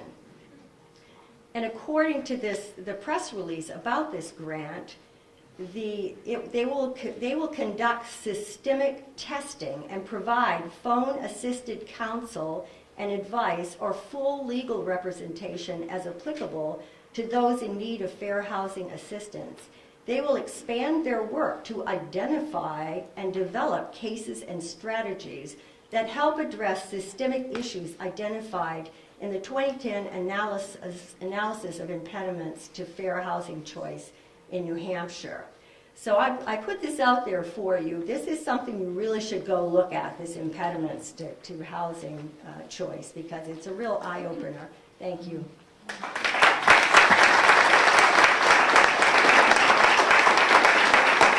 Thank you, Sylvia. Thank you very much. And thank you for all of the presenters this evening. I am particularly grateful to have represented these presenters tonight, but I'm very, very pleased to reintroduce Chris, our hostess for the evening, and a very, very glorious hostess. Thank you very, very much to you and yourself.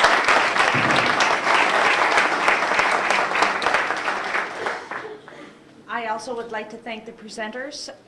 There's a lot of information for everybody to digest and give thought to, and energize you in your commitment and passion towards our town. So I appreciate that. Thank you.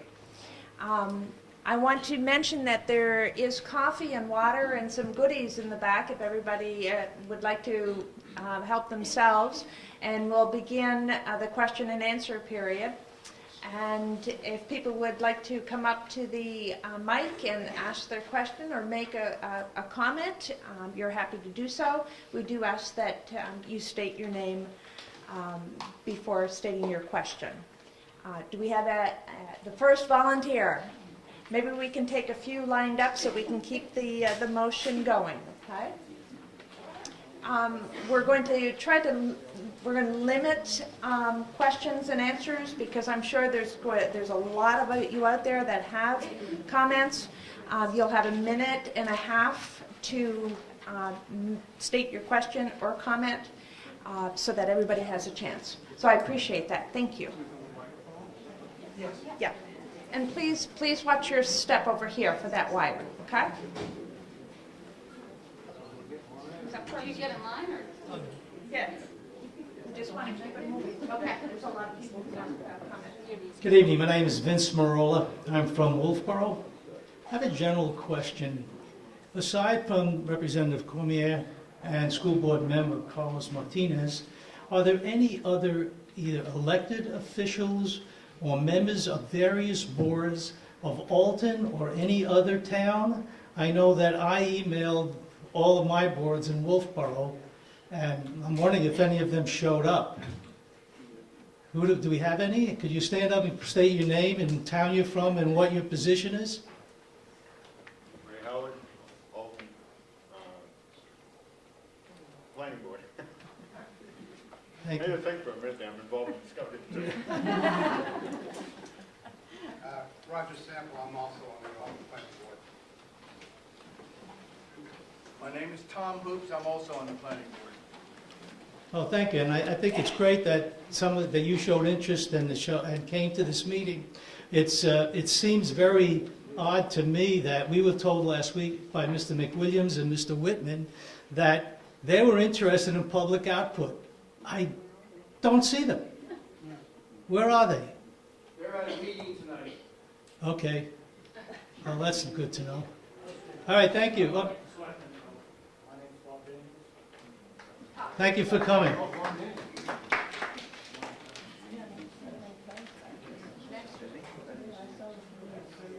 Yes, my name is Don Kleberg from Alton. I just want to let everybody know that tomorrow night at the town hall at 7 p.m., the Zoning Board of Adjustment, I believe, is going to be writing these warrant articles for next March. So as many people, it's a public meeting. Anybody wants to come. It's upstairs across the street, town hall. 7 p.m. Speak into the mic. Yeah, tomorrow night at the town hall at 7 p.m. They're going to be writing the warrant articles, I was told. No. Discussing. Discussing them, okay. Good discussion. And I would also like to ask, if I can, is there any way for us to get out of this agreement? If we vote no, are we still stuck having it changed? You're asking to get out of the grant agreement? Yes. It's my understanding that if you give the money back, that you could then be out of the agreement, but you would have to have your town council look into that. Sounds good. But that wouldn't be just your $7,500 that you originally committed, that would be the entire $37,500.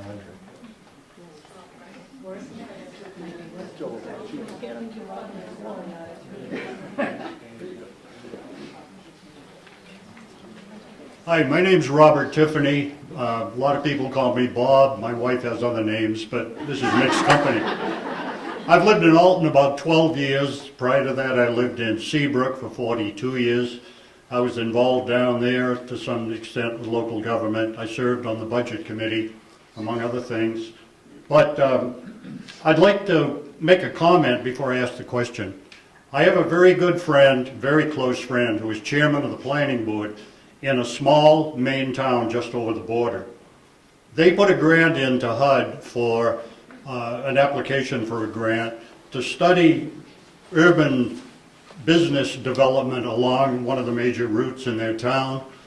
And when it came back, HUD wanted 1,000 units of low-income housing as part of this study grant. Well, they questioned why. That's more than the number of houses in their town.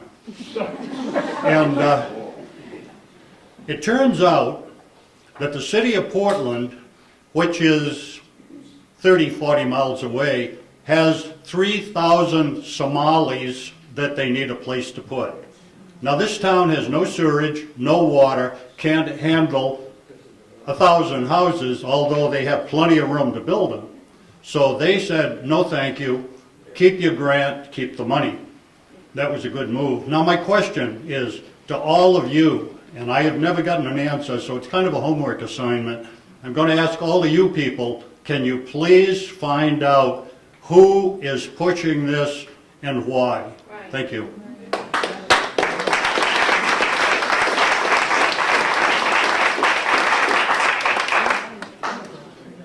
Hi, I'm Amanda Easton, and I do live here in Alton. Quick question, point of clarification. I currently live in what I would define also as an affordable home on my 2 acres. And I'm curious, this is a home that is zoned rural. What, excuse me, how could the potential restructuring of zoning, how could that change my land use rights and that of other people who live in areas currently zoned rural?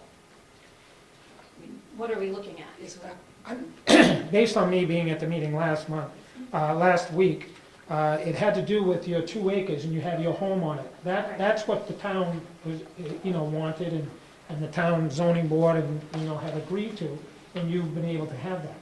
Now, what they're saying is, though, maybe when they look at a new piece, is to maybe zone it at 1 acre. In other words, the property that you have would support maybe 2 houses. And that what they're saying is, my understanding, maybe I'm wrong, but my understanding is that they want to implement that type of wording in case some builder wants to do that. And use the fact that you don't have workforce housing, so I am coming and forcing you to do it. Well, it's never happened yet since they passed that law. But that was my understanding. You follow what I'm saying? You did that, you got a beautiful home, 2 acres, that's yours. Well, what they're saying is, well, maybe if housing market goes up, your house might become more than workforce housing. And they're saying that if a builder saw that, my understanding was last week, that somebody could come in and some builder and say, oh, we're going to force you to do that. Well, it'd have to go to court. There's some special courts that allow it to go fast, but some judge hopefully will say, wow, Alton has enough of that already. You don't get to have that, sir. But nobody ever said that. They just said, oh, we want to make sure no developer can come in and ask. My understanding, maybe I'm wrong. Excuse me, that's incorrect. Great. If I could take a moment to explain it.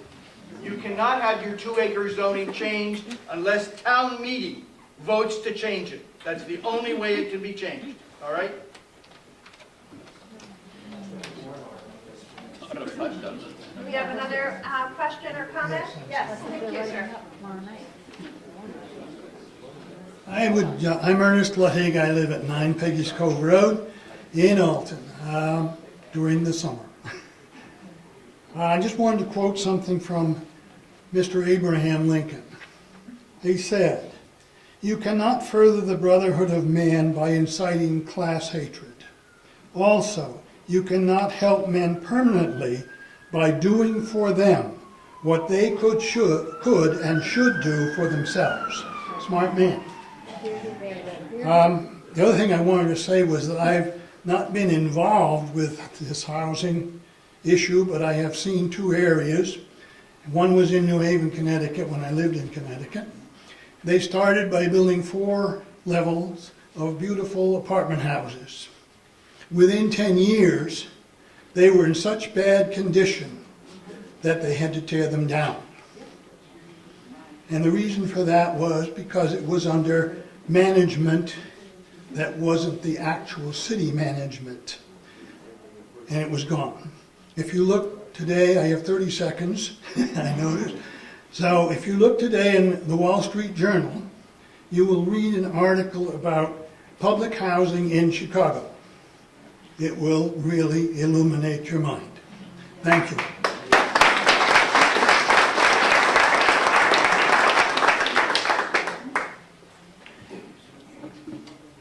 I'm Ruth, excuse me, Ruth Messier, and I'm from Alton. I have a question that's been bothering me, and I'm not sure there's anybody here tonight that can answer it. We have the largest portion of our land in Alton is zoned rural, am I correct? Yes. Now, would it be, first, could we change that and change that rural to something else so it wouldn't have so much rural? Only in town meeting. But we could do it, Tom? Sure. Would it be to our, would it be to our advantage to do that where this issue is concerned? No. No? Okay, that answers my question. Thank you. Well, I think we'll. Good question, yes. Thank you.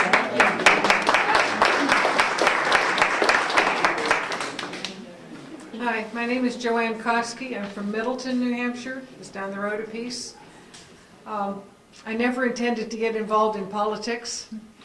And then a very nice lady who worked in the town hall, when we moved into Middleton, I had commented to her that there was no one writing the articles for the Rochester Times anymore for the town of Middleton.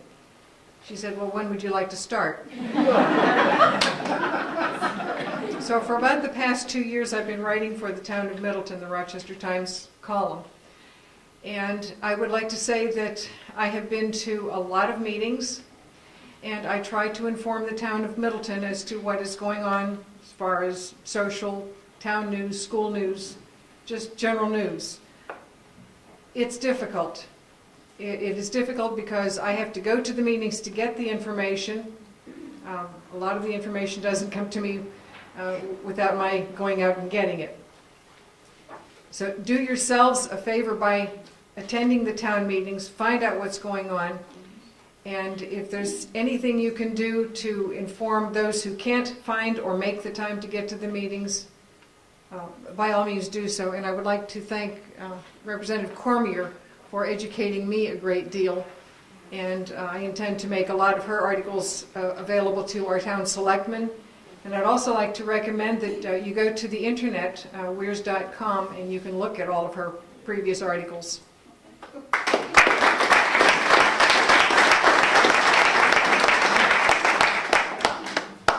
Phil Whitman from Alton. I guess I kind of want to say the same thing I said last week. At the last meeting, maybe embellished a little bit. We had hoped that at one point the planning board and the selectmen would have a joint meeting where both sides of this issue could be discussed. It never happened, but the Alton Business Association made it happen, and I think that's great of them.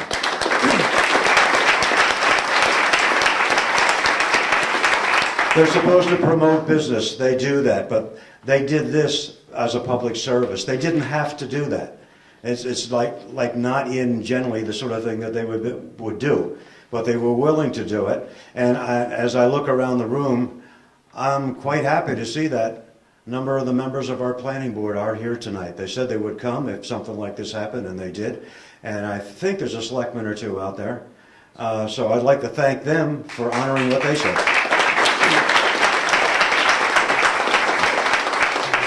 And I'd like to thank our four speakers for taking the time out to come tonight.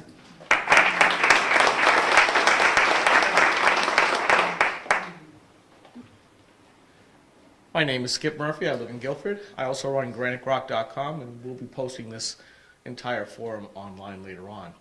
I want to say one thing, that you are not alone. This is something that's going on nationwide. It is going under the radar in stealth mode. The Bay Area, San Francisco Bay, is just now starting to learn all of the ramifications of what they are trying to do here in New Hampshire, except the federal government has pushed much, much more money into that. Minneapolis, Minnesota is also seeing that right now. If you wish to look at some more information, I would suggest that you look up an author by the name of Stanley Kurtz, who has written a book about this, posts online often about this. The one thing that I would reemphasize as to what you have heard here tonight is that this is all being done without elected officials. Our entire philosophy here in America is that we get to elect those that would represent us and that we can hold them accountable. This is an end run around traditional American values. I strongly urge that you get involved and that you have representatives nearby. Go camp out at your doors. I don't think you have to go to the point where during the Revolutionary War here in New Hampshire, where they decided to send a message to the governor at the time, and they left a cannon faced into his door. Thank you.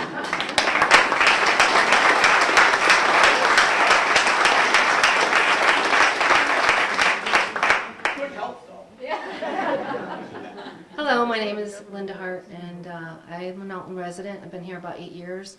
I want to thank Representative Cormier for all of her hard work. I want to thank her husband for voting no on Common Core. Thank you very much. But I have to say, I have a question for Representative Cormier. This is coming through unelected officials. Is there any way that we can write legislation that will control what is happening through HUD to force them to go through elected officials in some form? I'm sure we could be real creative in making that happen. But before you answer, I want to just comment, you know, the government is trying to force us to make affordable housing, fair housing, available to people. Well, you know what? When my husband and I started out, we went into a low-income town in Naugatuck, Connecticut. We sold our home, made a little money, went into a better house, and we kept doing that. And we now live in Merry Meeting Estates. We worked to get there, okay? We worked hard to get there, like everyone else. And if you don't work hard to get there, what's going to happen is you're going to have people who don't appreciate the value of their home, and it's going to be trashed, probably like in Rochester, it's going to be trashed. But my main question is can we write some legislation? Yep. Okay, so I know we're not supposed to talk political, but to answer the question, I sort of have to go there a little bit. And you know that the majority in the House is Democrat right now, and we are going to try to write some new RSAs, or get some RSAs on the books that will address workforce housing, a repeal. I'm going to be sponsoring a bill to repeal and replace the RPCs. And Rep. Cordelli's right there. He's I think 3 or 4 ideas about bills going in for Common Core. Here's the trick. There are many people in this state that just don't know about the RPCs. They don't understand it. There are people on select boards. There are people on planning boards. You know, we can't get angry at them because they just don't know. It's our job to tell them. It's our job to inform. And so we're going to go on the road. Friends, myself and some friends, we're going to go on the road and we're going to hit as many New Hampshire towns as we can. And we're going to go with information and we're going to say, wake up, because you know what? Your rights are at risk. There are things that we can do. In the meantime, the bill's going to work its way. Those bills will work its way through the vessel of the State House, which can also be very creative, and will come out the other end to be voted on. Our job is to get to the voters, to explain to them why we don't like workforce housing, why we don't want an RPC, and to get to the legislators that will ultimately vote on it. We can only hope, right? We can try again next year, hopefully, if the bills do not succeed and get passed. There is a voice that likes big government in the New Hampshire House right now. So we're in a bit of a deficit, but that doesn't mean anything. We still go out there and we give it our best shot. And I want you to know that people are waking up all over this state. They really are. I can tell you that. And it's because of you. Make no mistake, it's because of you. It's not because of the legislatures, because many of them are asleep right now. It's because you guys are going out and you're talking to your neighbors. And that speaking and discussing and conversing is making its way around. So don't stop. Keep it up. You're doing great, great work.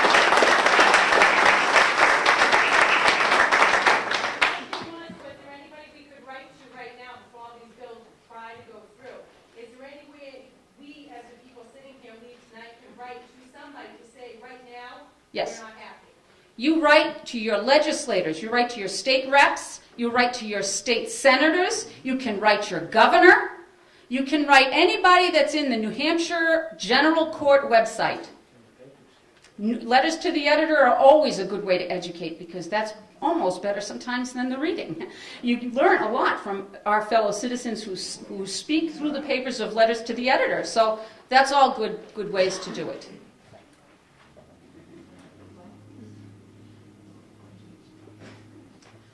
My name is Glenn Cordelli, and I'm the representative representing Tufton Borough, Moulton Borough, and Sandwich, and I have the honor and the pleasure of serving with Representative Cormier, and I'd like to compliment you on electing her in the first place.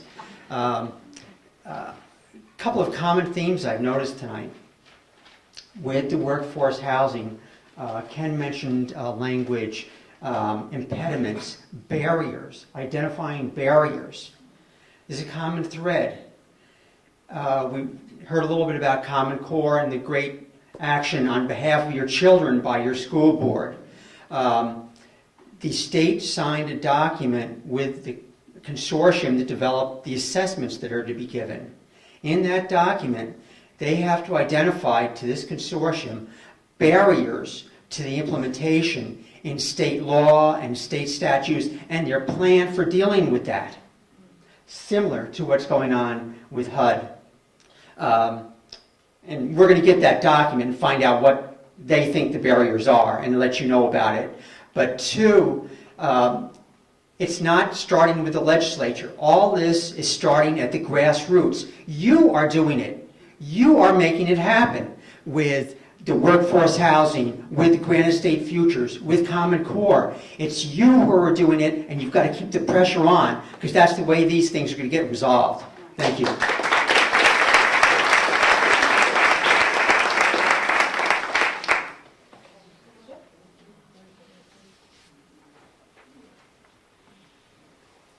Hi, I'm Nancy Mitchell. I'm an Alton resident. I'm also on the Conservation Committee. I had a question about somebody made a comment about site plans or housing developments that have already been refused and that they can be changed over to be workforce housing. And my concern was we have some undeveloped land where we have developers that want to make maybe subdivisions, things like that, some site plans that have already been previously approved back from 2008 recently. they're coined elderly housing, but nothing's been developed yet, and I was wondering if that was going to become a workforce housing development, or what was going to happen with that. I think we need to be informed as Alton residents, so thanks for that. That might be a great question tomorrow night, if you could go to the meeting. Maybe they could tell us at the meeting what's happening with that property. I can give you an answer. Oh, great. If you want to, Tom, if you want to come up so that everybody can hear.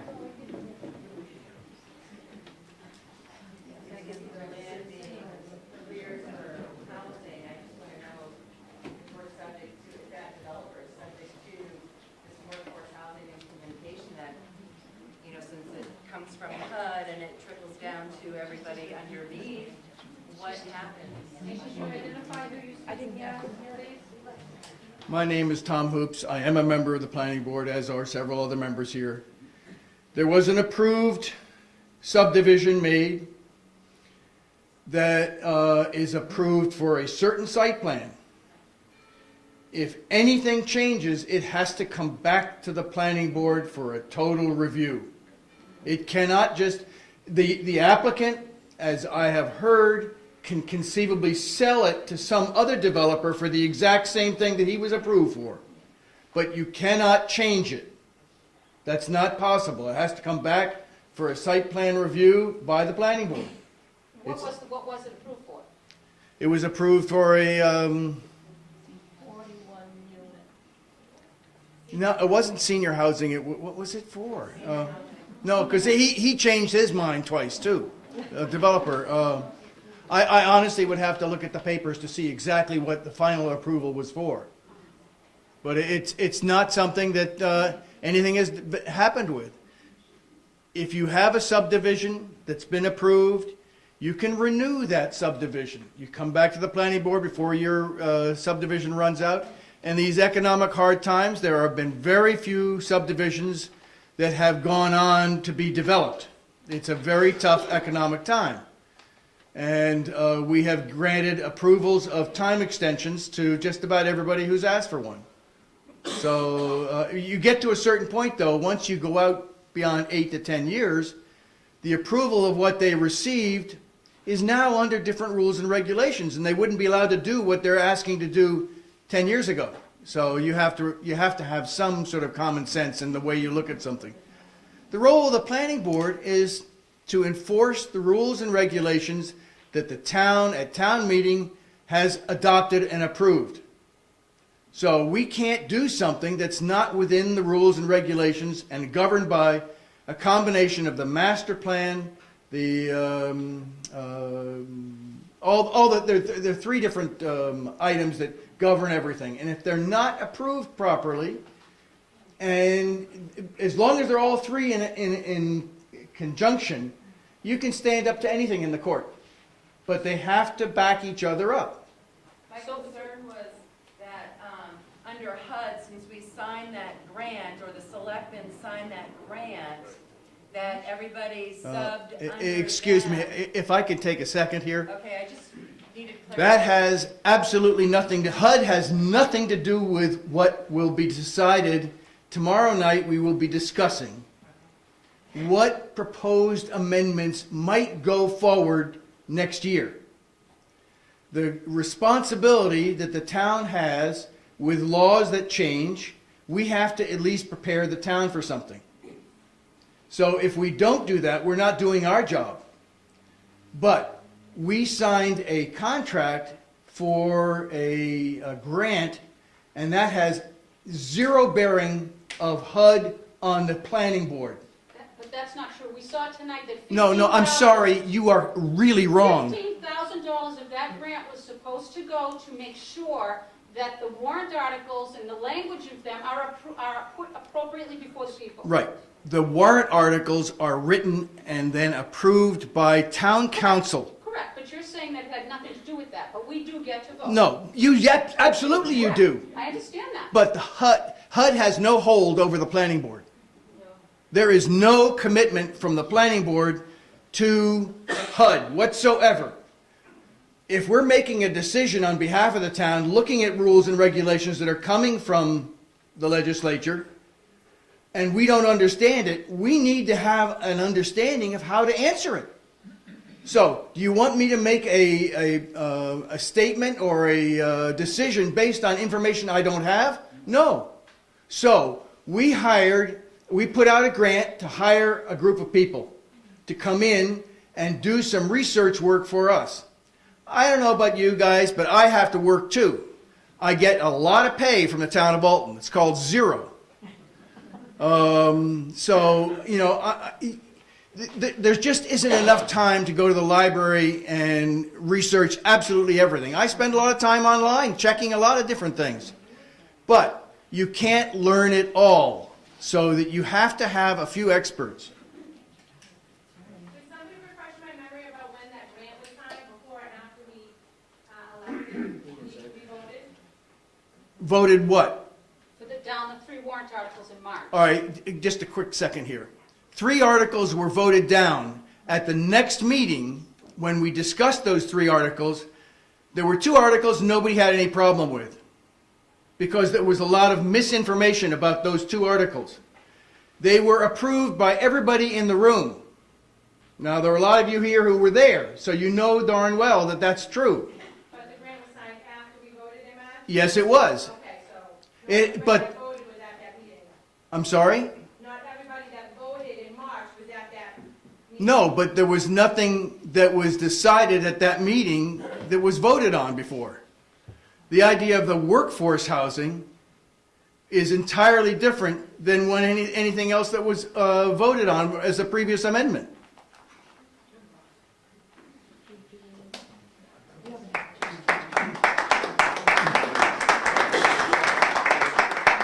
I am Bob Longbaugh of Alton. What I've heard tonight is that HUD is a bunch of bullies, that we New Hampshireites who send so much money to Washington don't want any of it back, that regional planning commissions are a big waste of money. But what I have not heard tonight is what is the impact of workforce housing on Alton. Will our tax rate go up 60%? Will our rural character be now changed to 6-story tenements filled with undesirables? What would be the impact on Alton? I think Ken and I probably will chime in. I don't know. Who knows? But the truth is that whatever zoning we have in Alton, whatever rules there are, whatever laws there are, whatever we follow, should belong to Alton. Right. And they should not be manipulated. Or, in the case of Westchester County, when you trust, just because, what else? We don't have the time, and they're the federal government, and we're going to trust. Well, that didn't work out so well for Westchester. And I think that we should learn from the mistakes of other communities. I just don't trust the organization, myself, to come into Alton and have any say in our community's right to zone as we see fit.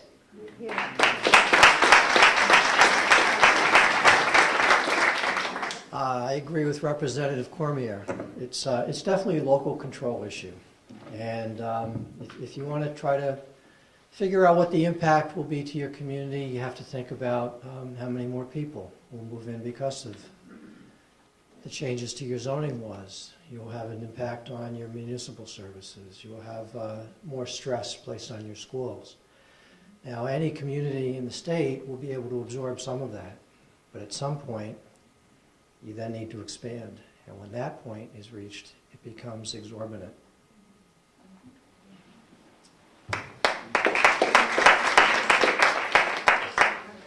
Thank you again from... We'll have a chance to come after these other people have their opportunity. I'll just share with you, there was one, Wyandotte Mill was a river front development in Rochester, and I didn't share this with you, and I thought I would. Maybe what will happen to Alton, we don't know. Again, this is some of this was implemented in case somebody came in and wanted to do something. So they're like ahead of the ball, wanting to develop their ideals for the rural development of Alton or the town of Alton. But what happened in this particular development was for the elderly, our grandmother, Mona's grandmother, who's 90s, in her home, but all for a week before she died. In that community, when she was there, it was for elderly people, but because it was money that came from the taxpayers through the government, it is now, anybody can live there, probably low income. But in there now, the city of Rochester has one apartment that a police officer is in 24/7, that all the time. The people who are elderly there don't want to be in there. The drug thing in New Hampshire, and I gotta tell you, here is a challenge. Workforce housing didn't bring any relief to that town, I can tell you.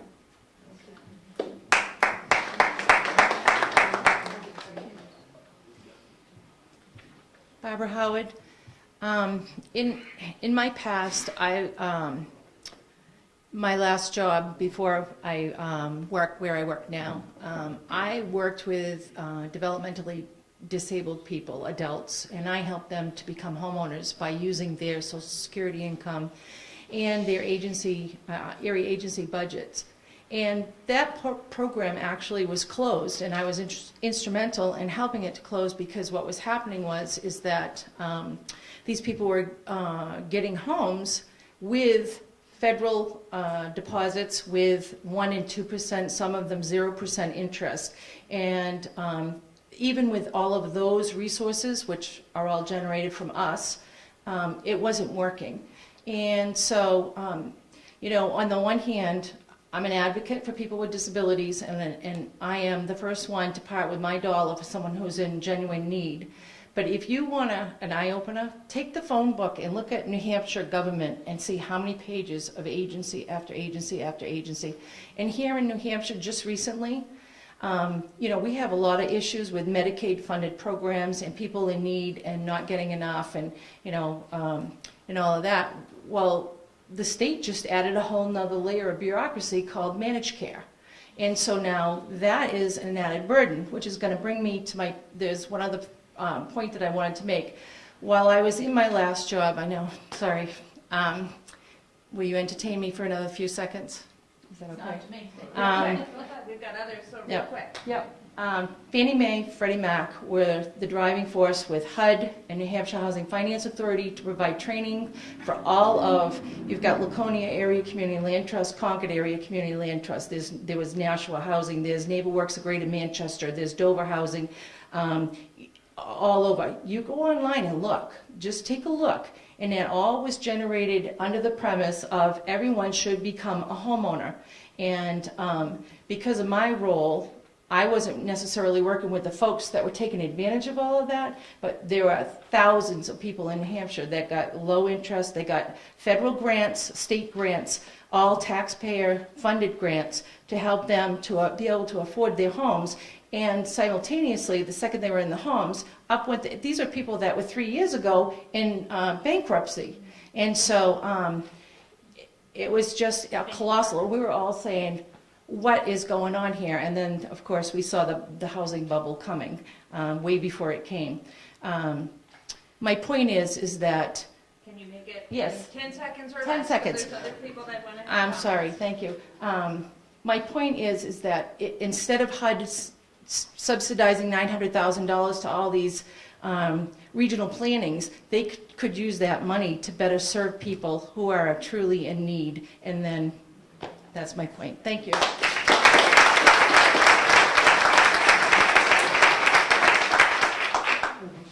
I just want to make sure that everybody gets their first chance.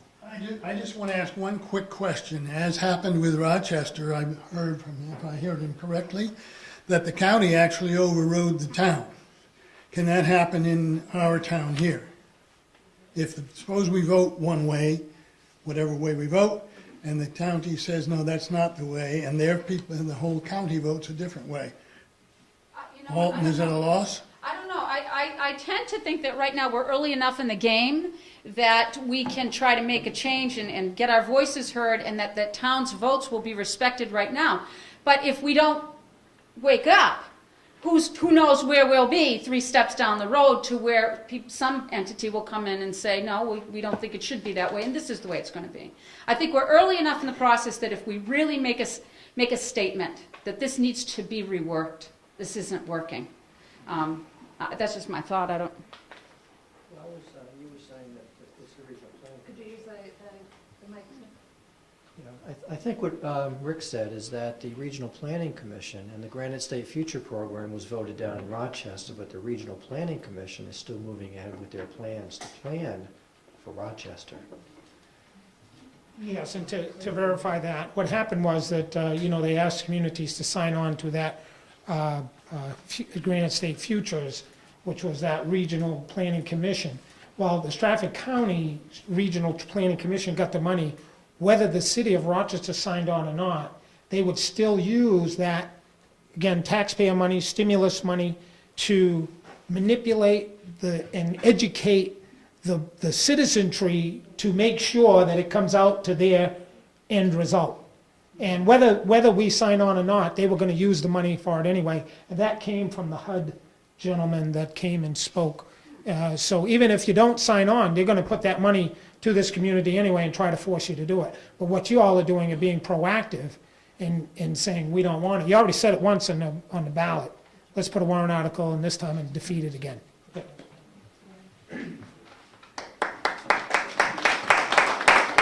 I don't know about anyone else, but I'm curious about something. We have members of the Alton Planning Board, and I think one member of the Selectmen, I believe, and other officials. I was wondering what your thoughts are with regard to the presentation by Mr. Erie. Is that how you pronounce it? Erie, excuse me. I know at least one of the members of the planning board doesn't think the federal government is involved in any of this, but I want to know from the planning board members and the selectmen of Alton, do you think what you heard tonight is factual? Do you believe it? Does it concern you? Because in the end, it's going to be a lot of voting by you people, as well as by the residents, the taxpayers. My thought on it is it's a bad law and it needs to be changed. It's too convoluted the way politicians and lawyers like to write things up. And it's a bad law. We, even as a board, has some serious questions about, well, what does this mean? What does that mean? I think questions like that would be better posed at meetings such as tomorrow evening in open discussion with the planning board.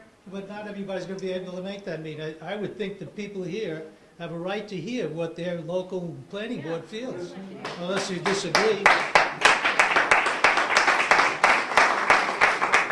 We have to hold our people accountable, whether they're elected or volunteers. Roger, you'll have to speak up. Can you come up to the mic?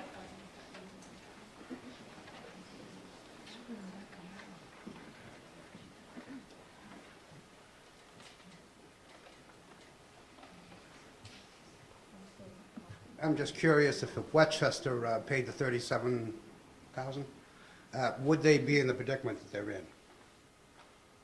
If they had paid $37 to have somebody come in and teach them about the whole thing, would they?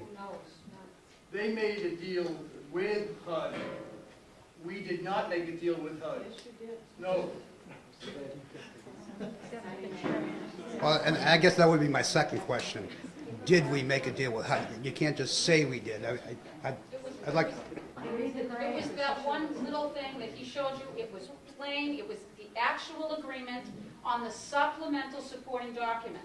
And it was clear that they had a mandate that was in the acceptance of that grant document. Whether I mean, you can't refute the words in that document. It was very clear. Was that for Alton? Yes. Yes. I really couldn't read it, but that's okay. Is that the question on the floor, though, from this gentleman? Well, generally, what these people feel, the local planning board, and what they feel about what they heard tonight. Are they in agreement with it? Not, because it's going to affect, I would imagine, their decisions when they meet as a board. Well, I did enjoy the Westchester, what was he? Westchester County. Yeah, I enjoyed his piece. I mean, but that's it. Is anyone concerned about it on the planning board? But the question is to the planning board, so can we give them the opportunity to respond? Thank you. Yes.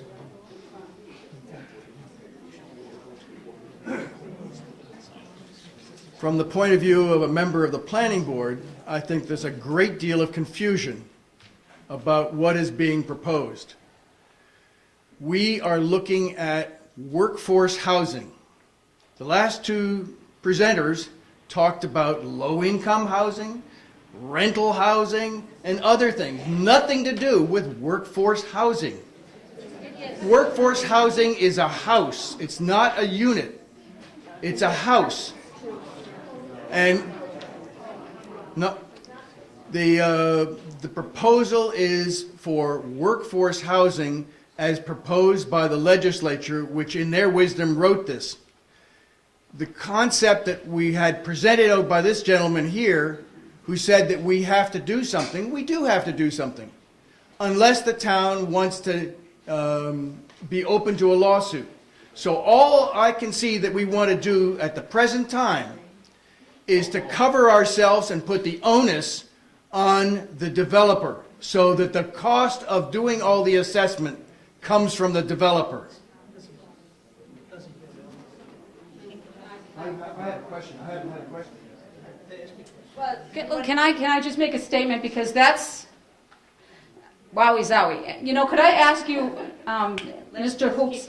No, I know. I'm just wondering. I mean, you've been on the RPCs for quite a few years, correct? I was the town's representative for the Lakes Region Planning Commission for 8 years. Okay. I was the secretary for 3. Okay. So you do have an understanding of how this works, sir. You absolutely do, because you've been sitting there for a lot of years. I have a first-hand understanding, not a third-hand understanding. Okay. So let's look at the workforce housing RSA 674:58 definitions, because it's clear that there are affordable, which means housing with rental and utility costs or combined low debt services that are given, multifamily housing, which means 5 or more dwelling units, reasonable and realistic opportunities for the development of this workforce housing, which is number 3, which means opportunities to develop economically viable workforce housing within the framework of the municipality. And then there's workforce housing, which means housing that's intended for sale, and which is affordable to a household with an income of no more than 100% of the median income for a 4-person household. Okay, so at the very least, at the least part of this argument, this has got to go, because you know what? This is just about everything under the sun that you could look at that they want to be able to put into our communities. It is, and that grant, sir, nothing to do with low income. Nothing.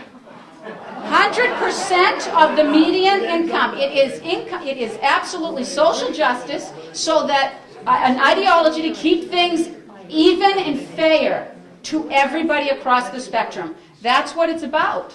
That is what it's about. I'd like to take a moment and encourage everyone to attend the meeting tomorrow evening and present these great questions and scenarios directly to the appropriate people. I think they said, if I'm not mistaken, it's upstairs at, did somebody say 7 o'clock? Yes. So 7 o'clock tomorrow night, Town Hall. We've got a date. It is not an open meeting. There is a public session at the end. It's not an interchange. This is a meeting of the Zoning Amendment Committee. So what time is the public session so these folks can attend? At the end of whenever they get through. Okay. It's still an open meeting. Absolutely. No public input at the Public input at the end. At the end, not at the beginning. That's what the chairman had said. Okay, just so that everybody is clear, the meeting is at 7 o'clock, and there's a public session after the planning board completes their discussions. So still, be there tomorrow night if you're interested and you want to get your questions answered from the planning board. Okay? Can I ask, Tom, could you amend your agenda at the beginning if there were people who wanted to speak at the beginning of the meeting?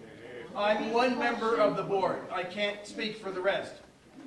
But it can be amended if the board agrees. If the board says so, that's fine. Again, ma'am, maybe that's a question right at the beginning tomorrow night that you can ask the board. But you'll be talking to a lawyer who's the chair.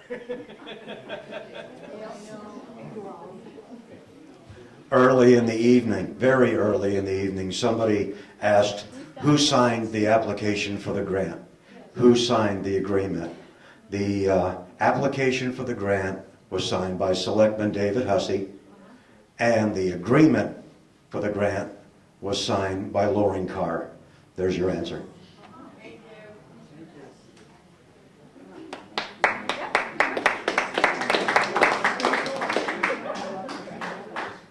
Hi, I'm new here.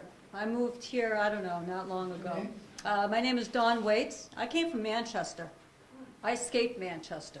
I escaped everything there. All right, I didn't, I never stayed in subsidized housing, low-income housing. I worked hard. I worked 2 jobs. I have 6 grandchildren. I raised my children. I was a single mom. I'm in the National Guard. I came out here to start a business. Okay? I deployed. I went to Kuwait. I came back, and I saw that Manchester took a really, really big turn for the worse in that time. It got to the point to where I felt that Manchester was going to crush me. With the crime and everything there, I tried to start a business there. It didn't work. I had to get out. I came here. So I'm listening to all this. This is all brand new. I was invited to come here tonight and to listen. And everything that I'm listening to, that I'm hearing, is that we have to be very diligent so we don't have another Manchester here. I'm not racist. I love everybody, okay? But everybody has to work for what they get. Here, here.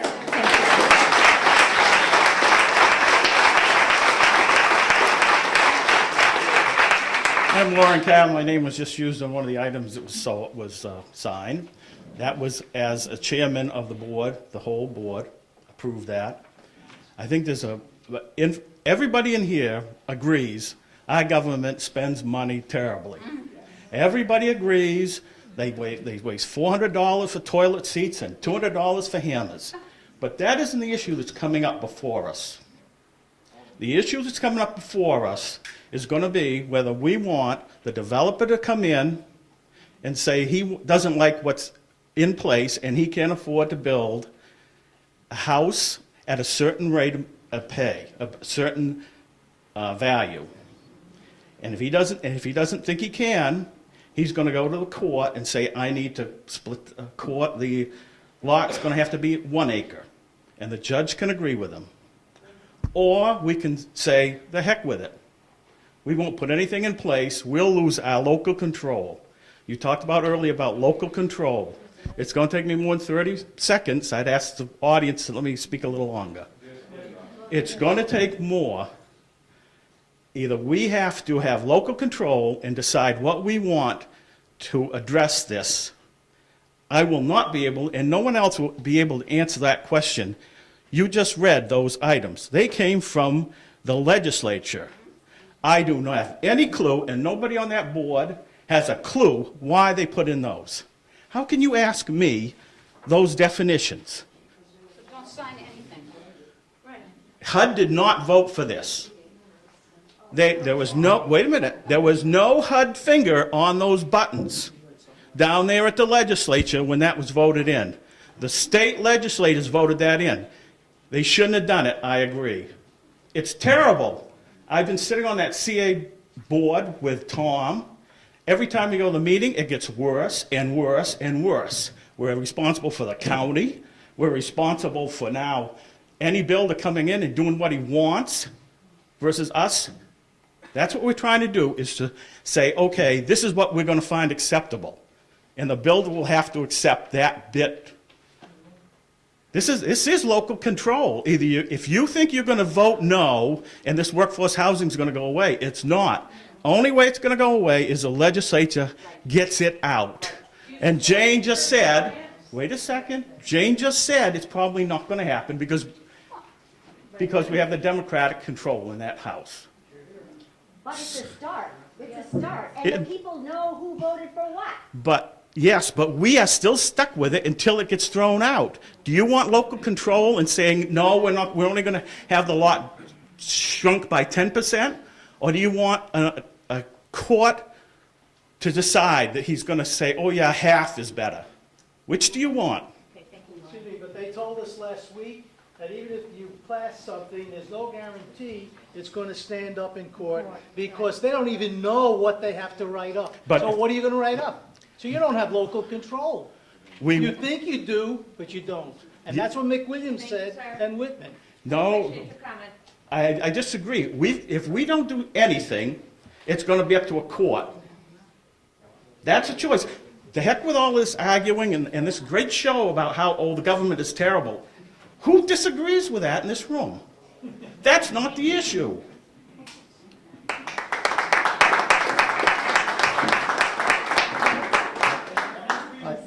I would like to respectfully disagree. It's not local control. You are not retaining local control if you are being bullied to approve a warrant article. Because if you don't, then the courts will decide. Last week, the people who have a vested interest in this whole shenanigans, the people who are taking our tax dollars and enriching their pockets, the partners, the stakeholders, the people who are pushing these plans stood up and told you last week, you have enough workforce housing already. They told you that. You guys wanted to know, how much more do we need? And they said, I don't know, but you better have more. Is that local control? Are you going to vote on a warrant article and approve a warrant article that the people who are profiting from this, who don't know how much you need, are going to write the bill for $15,000 and tell you to approve it, because then you'll have local control? This is America, folks. Wake up and smell the coffee. Take true control. I was just handed this by Mona Parole. It's a copy of the Planning and Zoning, Chapter 674:59, and it says, a municipality's existing housing stock shall be taken into consideration in determining its compliance with this section. The people who are stakeholders have already told you, you are in compliance. At this moment, the moment the prices and values of houses change, we will not be in compliance. You'll have your chance. My question is to Lauren Carr and Mr. Hoops. I know you're pretty much in favor of this, but and you two are in agreement. Are you in favor of returning the grant money as an effort to show that we really aren't in favor of this? No, we want the information. Why are you having this forum here? We are having this forum here because that was part of the grant, that we were going to have forums. So how much is it costing? Wait a minute, the mandate, it is not costing $7,500. You're wrong on that. I saw it costing a dime tonight. Wait a minute, that is incorrect. How much is it costing? It is incorrect, your number is wrong. It is not about, that mandate is to have something in front of the voters. That's it. If you people don't want, if you don't think that article addresses this workforce housing, vote no. It does not mean you have to vote yes on that article. All we're trying to do is address something that was thrown in our laps. By who? By the legislatures. RSA. They voted down in Concord. They put their little finger on the green button and voted yes. It was not HUD. HUD did not sit there and vote. It was the state legislatures. But the town planner brought the grant to you on the board. No. And then everybody jumped onto it. No. Yes. The grant is from, I was at the meeting. Go ahead. the grant is for the planning board. The planning board put it in their budget. The money was in the planning board's budget. They voted that they wanted to do it. Because as government is set up, the selectmen have to sign off on the grant. It was the planning board's, it's a planning board's grant. So, under the public right to know law, can I get an itemized expense report on that grant money? Of course. When can I pick it up? Go to the town hall. Thank you. I think it's important to understand that the RPCs were written into RSA in 1969. That was the beginning of this wonderful idea that we could have federal, nudging into all of our regional planning. The workforce housing, if I'm not mistaken, came in 2009. If I'm not mistaken, it could be January 2009. It started before that. But this RSA here, I believe, was 2009, okay? By that time, you had 1969, where a certain ideology was out there and had plenty of time to supplant itself, and it followed itself into the legislatures, where now a lot of the people in the legislatures are voting because of where we came from, where we were going. Now we say, maybe we want to rethink how we're moving forward toward down this road of, government can give us and fix everything in this wonderful utopia, because we understand now this hasn't been working so well. So our House has to change those RSAs. You guys have to keep talking and talking, and we have to get rid of that bureaucracy, bloated, corrupt regional planning commission.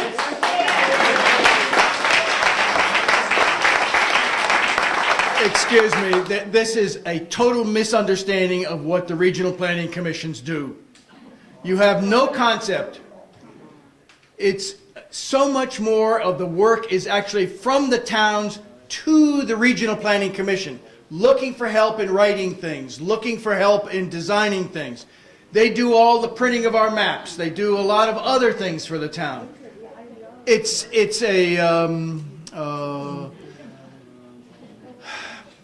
one of the great aids to a lot of communities. There are communities that don't have planners still in this state. No, they're not. They get run over roughshod constantly. I think what you need is real, honest answers, and you're not getting them. That's for sure. It's moving past 8:30, folks. Is there anyone here that has not had an opportunity to make a comment or raise a question? If you'd like to come forward, we don't want to miss out on you. Nice presentation, Ken. My name's Art Lavoie. I'm from Laconia, New Hampshire. I'm not overly politically inclined, but I am a taxpayer, and I feel that as a taxpayer, we should be patriotic and moral about it, and I'm okay with that. But when I see my tax dollars going to projects like this, or for even sea turtle fertilization, or Jello, it's frustrating. I think if you go down the street and ask anybody if they're aware of what workforce housing is, or Agenda 21, or Common Core, they'll look at you funny. But if you ask them who won American Idol, they'll tell you in an instant, So I think there's ignorance out there, and there's not many of us who are on top of things. So we need to get the word out, as Jane indicated earlier. The more there's strength in numbers, and I think you can change anything with numbers.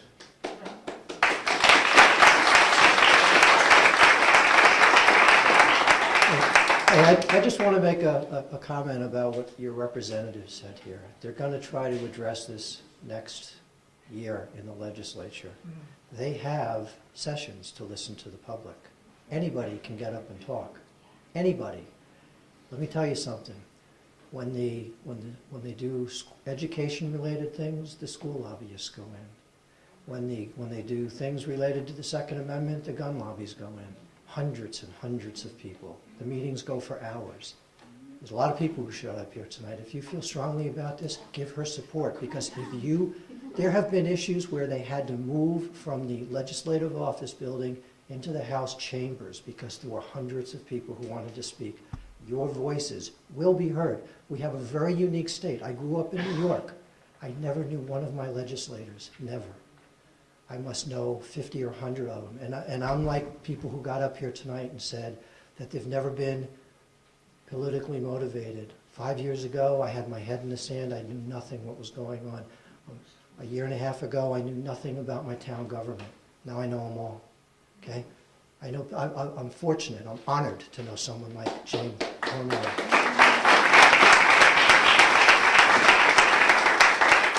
You have to go down, you have to get involved, you have to speak respectfully.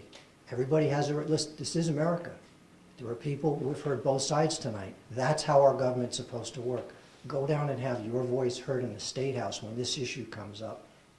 And it'll make a big difference, if only to make sure who voted for it and against it, so then you have a more informed vote in November of next year.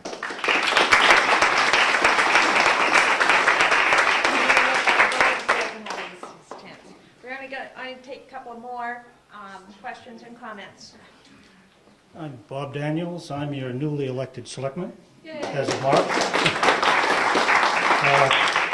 I do believe that Jane could use some support. I think everybody should support the repeal of the workforce housing law. I don't think it's necessary. There's plenty of houses out there that are affordable. There's a lot of foreclosures, a lot of fixer-uppers.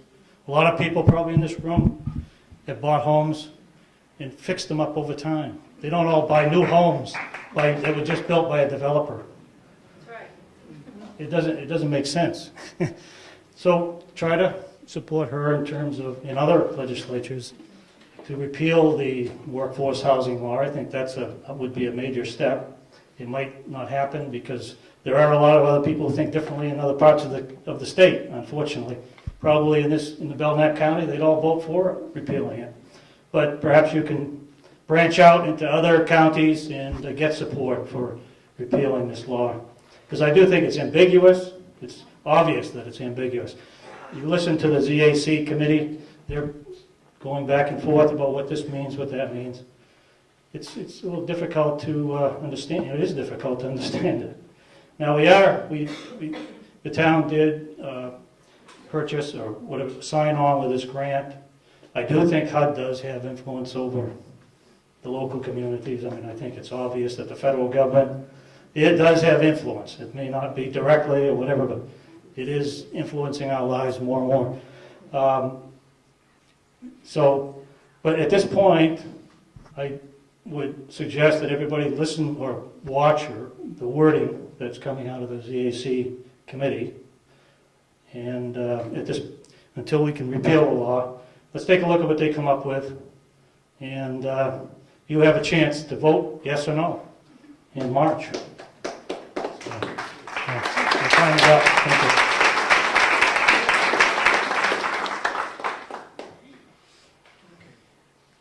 Skip Murphy from Guilford again. Two quick comments. One, my representative on the Lakes Region Planning Committee is our DPW director. Really nice guy, smart guy.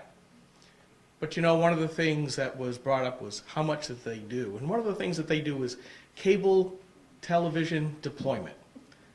And I thought to myself, I've spent almost 40 years in the computer and telecom industries.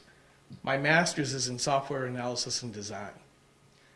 And I keep wondering, how come, or how did he become smarter than I in cable deployment and internet deployment?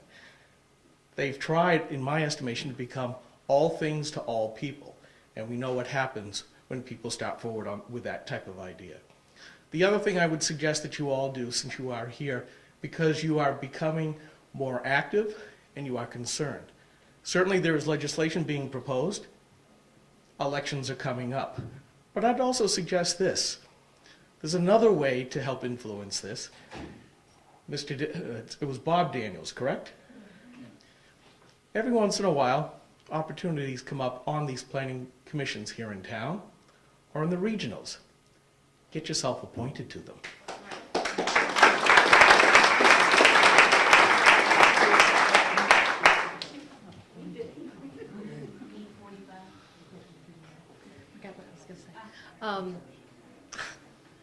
Listening to him. Okay. One of the things I wanted to encourage everyone about is I homeschool. I've homeschooled my 5 kids and pay our taxes, but I homeschool.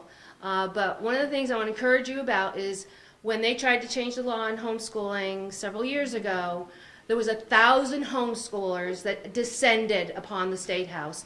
We were in every nook and cranny of that State House, and they had no idea what hit them. And people were coming, the senators and representatives were coming out the doors, and they're like, what's going on here? Well, you know what? We all stayed till past 5 o'clock. Family after family after family, homeschool legal defense, other people were there, and we said our piece, and it never got passed, and it was just a political, act to try and get something passed over homeschoolers, and it didn't happen. And there was one other thing I wanted to, the other thing about what really bothered me last week was that this man who's a planner who hired somebody else for $500 to help explain what he can't understand, he's paying him to express what he doesn't understand that he wants us to know. It really, really angers me that they want us to incorporate this in our town when they can't even explain it. Don't pay somebody else to do this. Understand it before you can expect us to accept something that you can't explain.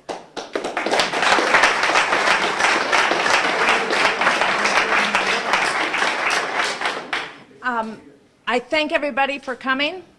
I appreciate everybody's input, their questions, the respect that was given to each other. That meant a great deal to my organization.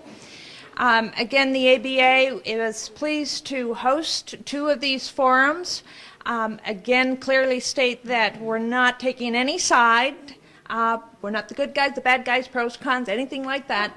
We just want to support the community and encourage all residents in the community that if you have something to say about your community and you want to keep it the way you'd like to see it, whether anyone agrees with you or disagrees with you, everybody needs to participate and attend all meetings available and forums to get out there and voice your opinions. We, as an association, hopefully made this happen for you, and everybody heard what everybody was saying. So again, thank you.